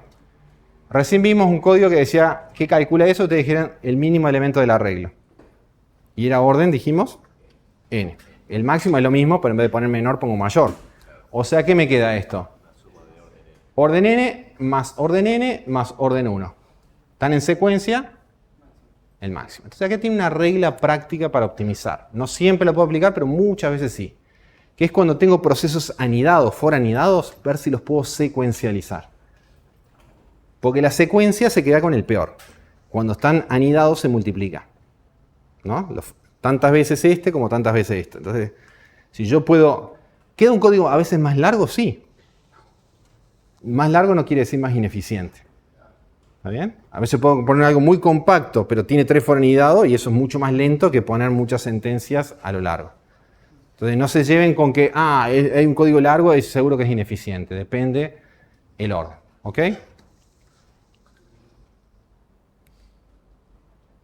Bueno, miren este. A ver rápido, se parece al otro. Acá solo tengo un arreglo.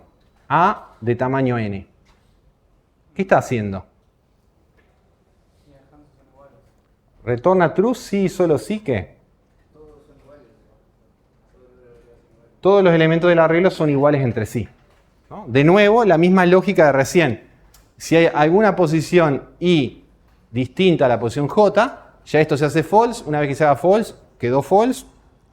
Entonces, para que nunca se haga false, cualquier posición I y J que tome del arreglo A tienen que ser iguales entre sí. La única forma es que sean todos los mismos elementos.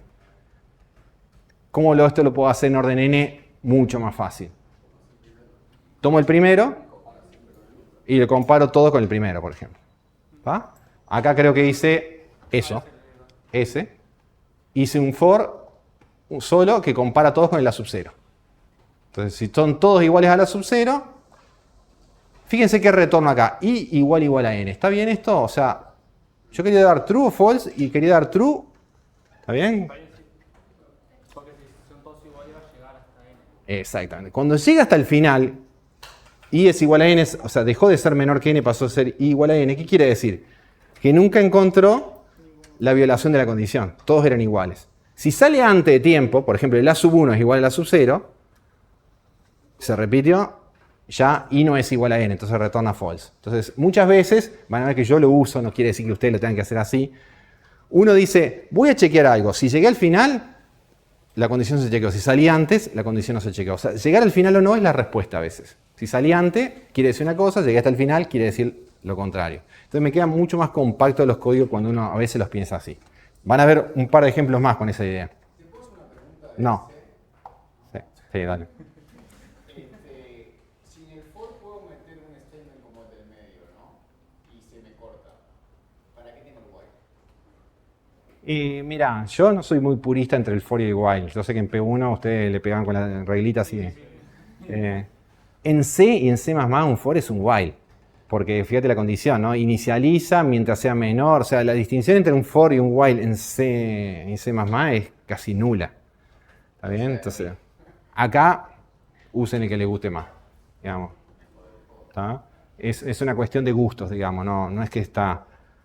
Pascal es más estructurado, con el for va de un valor hasta un valor, pero no es mientras sea menor que una condición en general, ¿no? Acá el for es casi un while. Entonces es como muy híbrido todo eso. Entonces ya no hacen tanta distinción. ¿Ah? Miren este otro. Se parece al anterior, pero marqué en rojo las diferencias. Tengo dos arreglos, A y B, de enteros. B la inicializo en false ahora. Y en vez de hacer un AND, hago un OR con A sub I menor que B sub J.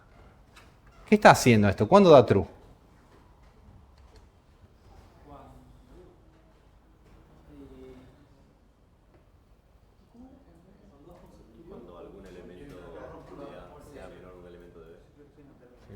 ¿Alguien más levante la mano? ¿Cuándo da true? Siempre los mismos, ¿eh? ¿Alguien más quiere levantar? Dale.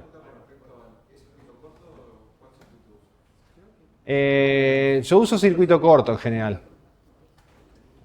En C++ se usa circuito corto. O sea, cuando se cumple, solo evalúa el segundo cuando en el caso de un AND el primero fue true. Si ya es false, no evalúa el segundo.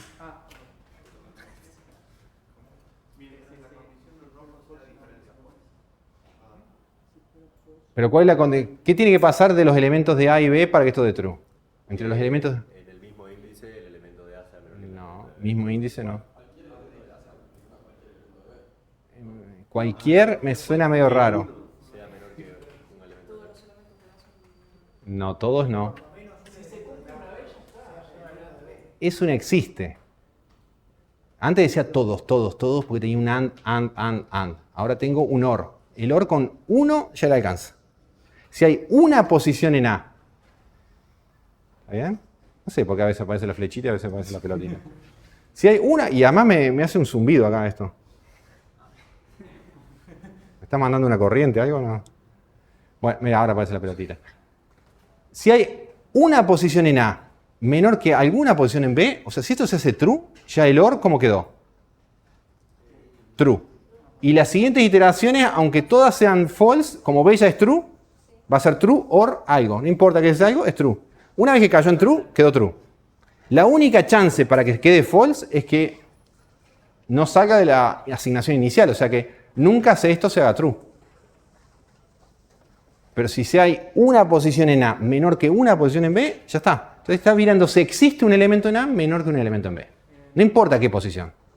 Si existe. ¿Cómo era el tema de los OR con los true o false? Era si el primero es true, eso no lo notifica como ¿El circuito corto, decís vos? A ver. El circuito corto lo vamos a usar bastante, es lo que llama la evaluación lazy o perezosa, ¿no? Cuando tengo un AND, yo evalúo el lado izquierdo del AND. Si me da true, ¿está bien? Recién ahí digo, soy perezoso, entonces te voy a tener que ir a evaluar el lado derecho del AND. Pero si me da false, soy perezoso, digo, ¿para qué voy a evaluar el lado derecho del AND si ya sé que esto no se va a arreglar? Es false. ¿Está bien? Y el OR es al revés. El OR, si el primero es true, no evalúa el segundo porque ya sabe que es true. Le alcanza con 1. ¿Está bien? Y si es false, ahí dice, bueno, tengo que ir a buscar el segundo. Eso quiere decir perezoso, ¿no? O lazy. ¿Estamos de acuerdo? Bueno, ¿cómo se optimiza esto? Que claramente, ¿qué orden es este código?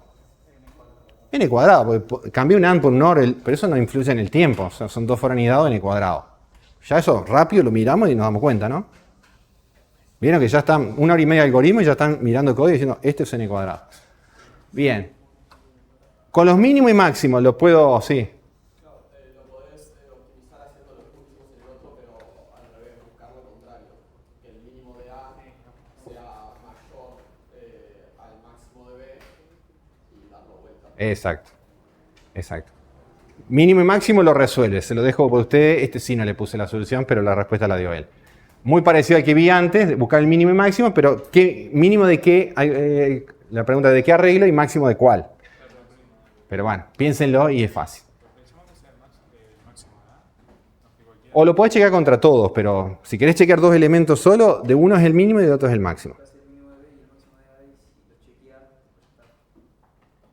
Piénselo, ese es muy parecido al otro que vimos. O sea, vamos a cosas un poquito diferentes para ver un par de ejemplos más, porque hay dos que van a parecer parecidos en el práctico y les quiero dar la base para que después en el práctico les suelte conocido. Este todavía no, pero después vienen dos. Miren este, se parece mucho al que vimos antes, pero yo diría que es un poco más difícil. Tengo el B igual false. No sé si lo notaron, pero vieron que cuando yo ponía el AND en muchas condiciones ponía true y cuando puse el OR puse false. Me dice, ¿cómo chequeo que todos los elementos de una estructura cumplen algo? Y la cumple este, y la cumple este, y la cumple este, ¿no? O sea, el para todo es un AND, arrancando de true, que es el neutro del AND. Cuando yo quiero ver en una estructura que al menos uno cumple una condición, un existe, uso un OR, o este, o este, o este, pero arranco de false, porque por ahora no encontré a nadie. Esos dos modelos del AND con true y el OR con false, los pueden generalizar para buscar cosas que sean del forma para todo o existe en cualquier estructura. Dan patrones. ¿Está bien? Cuando yo quiero buscar que algo se cumpla. Acá uso el patrón del existe, porque tengo B igual false. Y acá, ¿qué dice? Dentro de los dos for anidados. A B le asigno lo que ya tenía B, OR. Pero el OR tiene una condición grande, ¿no? Que A sub I sea igual a sub J y además que I sea distinto de J. Además tiene paréntesis para que no te confundas, así que... Entonces, solo sería true si en algún momento si A es igual a si A de I es igual a J, pero siempre y cuando cosas son diferentes. Fuera de la diagonal. O sea, en pocas palabras, da true sí. Son diferentes posiciones. ¿Eh? O sea, está chequeando si algún elemento se repite. Y para que se repita, ¿es importante esta condición? ¿Qué pasa si la tacho? ¿Qué pasa si tacho esta, I distinto de J? ¿Qué me va a dar siempre? ¿Por qué me da siempre true el código? Y porque, como estas son todas las posiciones I y J, en algún momento va a chequear que la misma posición para I y para J, y obviamente el arreglo en el mismo lugar tiene lo mismo. Entonces, para que un elemento se repita, uno dice, bueno, busca pero en lugares distintos. Que no sea el mismo lugar, porque si no, obviamente, en el mismo lugar está lo mismo. Está chequeando si algún elemento está repetido. ¿Y cómo lo puedo hacer en orden? Claramente es orden, esto, n cuadrado. Los dos anteriores vimos formas fáciles de llevarlo a orden n. ¿Y este? Saber si un elemento está repetido en orden n.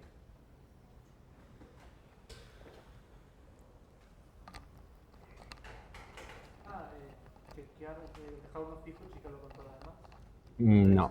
Capaz que el primero no se repite, pero el segundo sí. Si pongo la booleana tampoco sirve porque... ¿Cómo? Ah, ¿por qué está bien eso? Bueno, empecemos por qué está bien esto. Esto que está chequeando, si hay algún elemento repetido, da true. ¿Por qué? Porque tiene que ver que alguna posición I del arreglo A sea igual a alguna posición J, pero no la misma posición.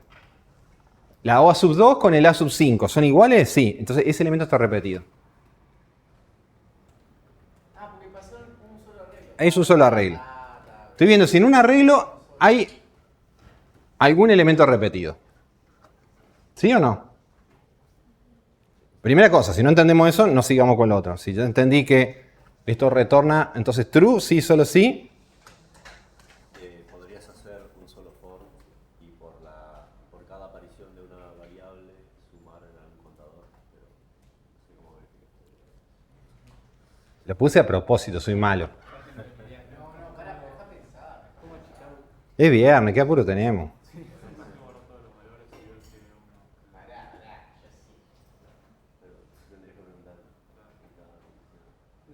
Pero esto de que queden pensando es a propósito. ¿Por qué? Porque no siempre es fácil saber si lo puedo optimizar. Uno dice, tomo cualquier código. Ah, se me ocurrió esta mejora. ¿Y hasta cuánto lo puedo mejorar? Va a llegar el punto que uno dice, ya está, es inmejorable. Entonces, ¿cuánto es eso? Bueno, muchos problemas tienen estudiado lo que se llama la cota inferior, digamos. Ya no se puede optimizar. El problema de sorting, que es un problema muy conocido, está demostrado que es imposible ordenar elementos genéricos si uno no sabe nada de los elementos. Son enteros arbitrarios, reales arbitrarios, ¿no? no conoce nada de los datos, es imposible ordenar en menos de n por logaritmo en base 2 de n. Es imposible. Quicksort y Mergesort son óptimos porque logran eso. No te gastes buscando más eficiente, está demostrado que no se puede. Pero hay problemas, cada vez uno puede inventar un problema nuevo, que no está tan claro cuál es la mínima cota en la cual, o sea, qué tan eficiente lo puedo hacer. Entonces, esto lo puse a propósito, para que uno diga, ¿y se puede o no se puede? Se parece bastante a los otros, pero hay algo que es distinto que no lo estoy pudiendo ver cómo hago para chequear eso. Y entonces, ¿qué voy a hacer ahora? Se los dejo para pensar. A ver, ¿le pongo alguna hipótesis ahí por ahí? No. Ah. No. Bueno, mientras lo pienso, yo sigo. No, la idea es que lo piensen. Si le doy hipótesis extras, por ejemplo, si le dijera que el arreglo está ordenado, precondición, el arreglo A está ordenado, ¿cómo chequearía si algún elemento está repetido?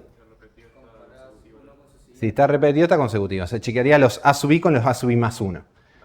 ¿Está? Si está alguno repetido, tiene que estar pegados. Pero ahí precondición eso. Chequear consecutivos, a una sola recorrida del arreglo, lo puedo hacer en orden n. Pero con esa hipótesis, ¿se entiende? ¿Sí? Pero ya, como muy rápido, es n log n. Menor que n cuadrado, sí. Ahora, ¿lo puedo hacer en orden n como hicimos los otros? Esa es la pregunta. Sí, de búsqueda sí. Sí, pero acá no estoy buscando. Aquí quiero saber si algún elemento está repetido. No es lo mismo que decir, buscame tal elemento a ver si está o no está. Si no, tengo que hacer n búsquedas. Cada una es orden n, pero n búsqueda de orden n es n cuadrado. Entonces, piénsenlo. Primero ordenás, como dijo él, y abajo vas comparando n con n más 1. Podría ordenar punto y coma, después chequear consecutivos repetidos, ¿no? Me va a quedar n log n si uso el quicksort, aunque no sepan cómo es, le dice lo invoco y ya está. Punto y coma, consecutivo repetido, chequeando los A sub I con A sub I más 1, me queda orden n. El peor de los dos me queda n log n. Mejor que n cuadrado, sí, le gané. Ahora, llegar a orden n, esa es la espinita que le dejo clavada. Si puedo hacer algo todavía más rápido que eso. Capaz que veo un ejemplo ahora que me está faltando, 2 ejemplitos más, y algo se les ocurre, pero bajo ciertas hipótesis. Si no pongo hipótesis, entonces les presento 3 ejercicios con 3 soluciones, hacen clic y en el EVA lo tienen. Son 3 ejercicios más a los que hay en el práctico, para que no se vean tentados y en mirar rápido la solución. Son relativamente fáciles, parecidos a los que vimos, pero de alguna manera hay uno que usa memoria extra para resolver un problema más rápido.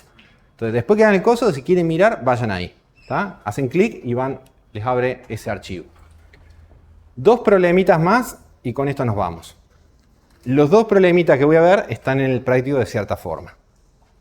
El primero como una generalización de este. Supónganse ahora, y van a ver si soy contradictorio con lo que dije recién. Sort 012 lo que hace es ordena, quiero que ordene un arreglo, pero que tiene valores 0, 1 y 2. Que lo ordene. Por ejemplo, si me dieran este arreglo, ¿no? Que tiene el 0, 2, 1, 0, 0. Me debería dar el arreglo 0, 0, 0, 1, 2, 2. ¿Está bien? Pero quiero que lo ordene en orden n. ¿Estoy siendo contradictorio o no con lo que dije recién? ¿Por qué? ¿Cuál es la precondición? Exacto. Cuando uno sabe alguna información de los datos, de las claves, ya no está en la misma hipótesis del teorema general, que no sabía nada y podían ser infinitos valores distintos. Acá sé que los valores son 3 posibles, 0, 1 y 2. Entonces capaz que puedo hacer algo, conociendo esa información, mucho más rápido. Porque lo más cómodo sería, llamo a cualquier algoritmo de ordenación que lo procese el arreglo y me lo dé. Pero ninguno me lo va a dar en orden n. Pues todos los genéricos son, como más eficiente, n log n. Y los más intuitivos, n cuadrado. Son peores. ¿Se le ocurre cómo ordenar un arreglo que solo tiene 0, 1 y 2? Bien. Se llama algoritmo de ordenación por conteo. ¿Lo vieron en programación 1? Bien. ¿De qué ordenación no dimos Nada, a ver si lo ven como ejemplos. Sí, lo dimos, fue el último tema, pero no apenas tocó. Está. No se hizo ni los prácticos ni nada. Bien. Miren este procedimiento que recibe un arreglo A de tamaño n Como voy a contar, me llevo dos contadores, que el contador de 0 y 1. Por descarte, el resto son los dos. ¿Está? Esta for o esta primera iteración lo que hace es lo que decía él. Primero voy a contar cuántos ceros hay, cuántos unos hay, cuántos dos hay. Entonces dice, hace un for y va preguntando si la subí es 0, cuenta en la variable contador de 0, si es 1, contador de 1, y si es 2, por descarte es 2. ¿Ah? Después de procesar esto me dice hay 3 1 y 5 ceros. Y el resto sé que son 2. Entonces, ¿qué hago ahora? Otro recorrido poniendo tantos ceros como cantidad de 0, después tantos unos como cantidad de 1 y después los 2. Y ya me quedo ordenado. ¿Estamos de acuerdo? Si yo conté que había 3 ceros, 5 1 y el resto son 2, recorro por 3, meto todos los ceros ahí, recorro por 5, meto todos los 1 y después todo lo que me queda meto 2. ¿Sí o no?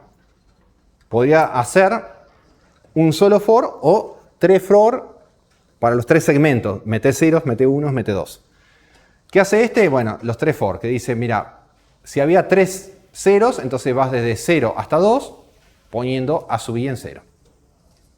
Después vas desde esa posición hasta contador de 0 más contador de 1, poniendo en ese lugar los unos. Y el resto, desde esa posición hasta el final, son todos 2. ¿Cuál es el orden de todo este código? A ver, empezamos por acá arriba. Constante, constante, constante. Orden, ¿esto? N. Y los 3 for si los agrupo, porque acá es más fácil agrupar los 3. ¿Por qué me conviene agrupar estos 3? Claro, pues no sé cuántos 0, cuántos 1 y cuántos 2, pero sé que se distribuyen el segmento entre n. ¿Está? Entonces todo eso es orden n. ¿Está? Entonces, esto me queda orden n y todo esto me queda orden n. ¿El código total qué orden es? N, porque están en secuencia, no están anidados, no se multiplican. Y acá viene la pregunta que desencadena el ejercicio del práctico que tiene que resolver. ¿Puedo generalizar esto? Y no, está demostrado que no. Pero ¿qué pasaría si yo sé que ahora los valores no son 0, 1 y 2, pero sí son en un rango 0k y k es una constante, no una variable conocida? Puede ser 10. Pero en vez de tener, ¿cómo hago para poner punto suspensivo, contador de 0, contador de 1, punto suspensivo, contador de k, ¿no? ¿O qué puedo tener en vez de tener variables sueltas? Un arreglo de contadores. Si tengo k claves, en vez de tener muchos contadores sueltos, tengo un arreglo. Y cada posición guarda cuántos elementos hay igual a él. Este ejercicio está en el práctico. ¿Qué dolor ese ejercicio? ¿Qué dolor? Nah.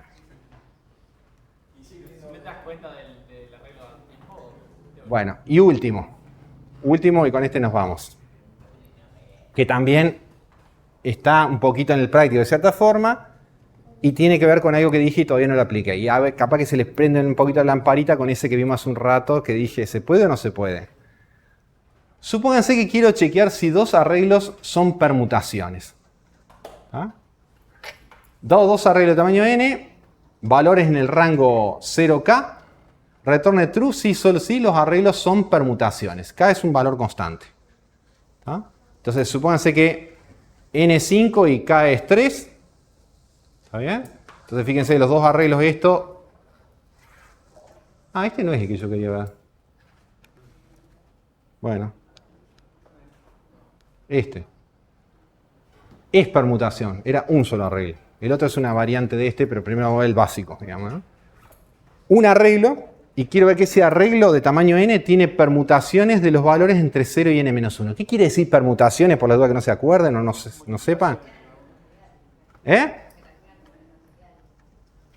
No, pero eso son permutaciones de combinatoria. Permutaciones quiere decir, tiene una permutación de los valores 0 o 5, ¿qué quiere decir? Que están todos esos valores en algún orden. Está el 0, el 1, el 4. ¿Está? Están todos, pero en alguna combinación. Eso es una permutación.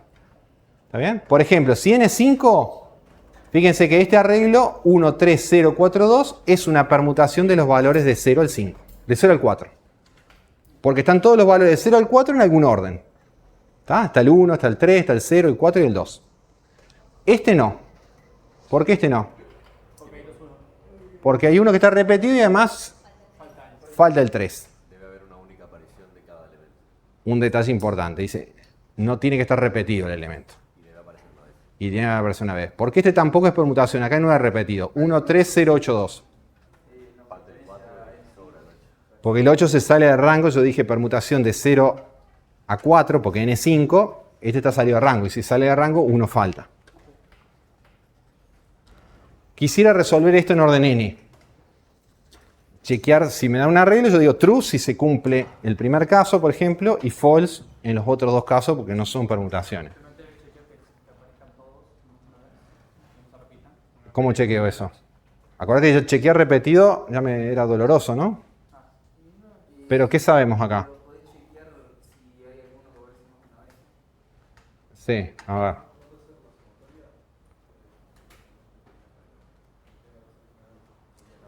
La sumatoria, si tuviera n igual 3, que la sumatoria tendría que estar valores 0, 1 y 2, ¿no? ¿Qué pasa si tengo 0, 0, 3? La sumatoria me da 1 más 2 más 0 es 3. 0 más 0 más 3 es 3. El tema es que tendría que ver que no esté repetido.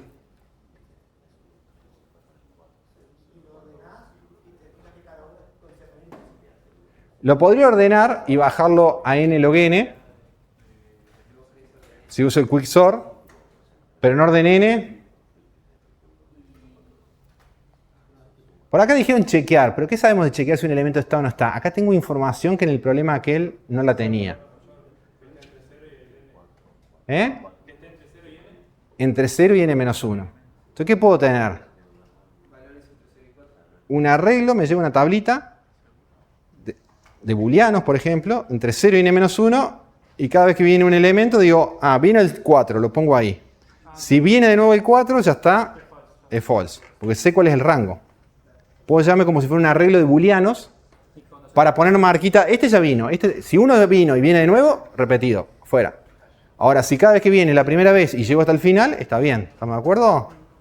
Este sería un ejemplo donde podría usar memoria extra, que sería un arreglo extra, para ver si algo vino o no vino. ¿Sí? ¿Les parece que puede funcionar eso? Sí. Les voy a mostrar un código que seguramente ustedes no lo hubieran escrito. Pero para que vean otra forma de escribir código. ¿Está bien?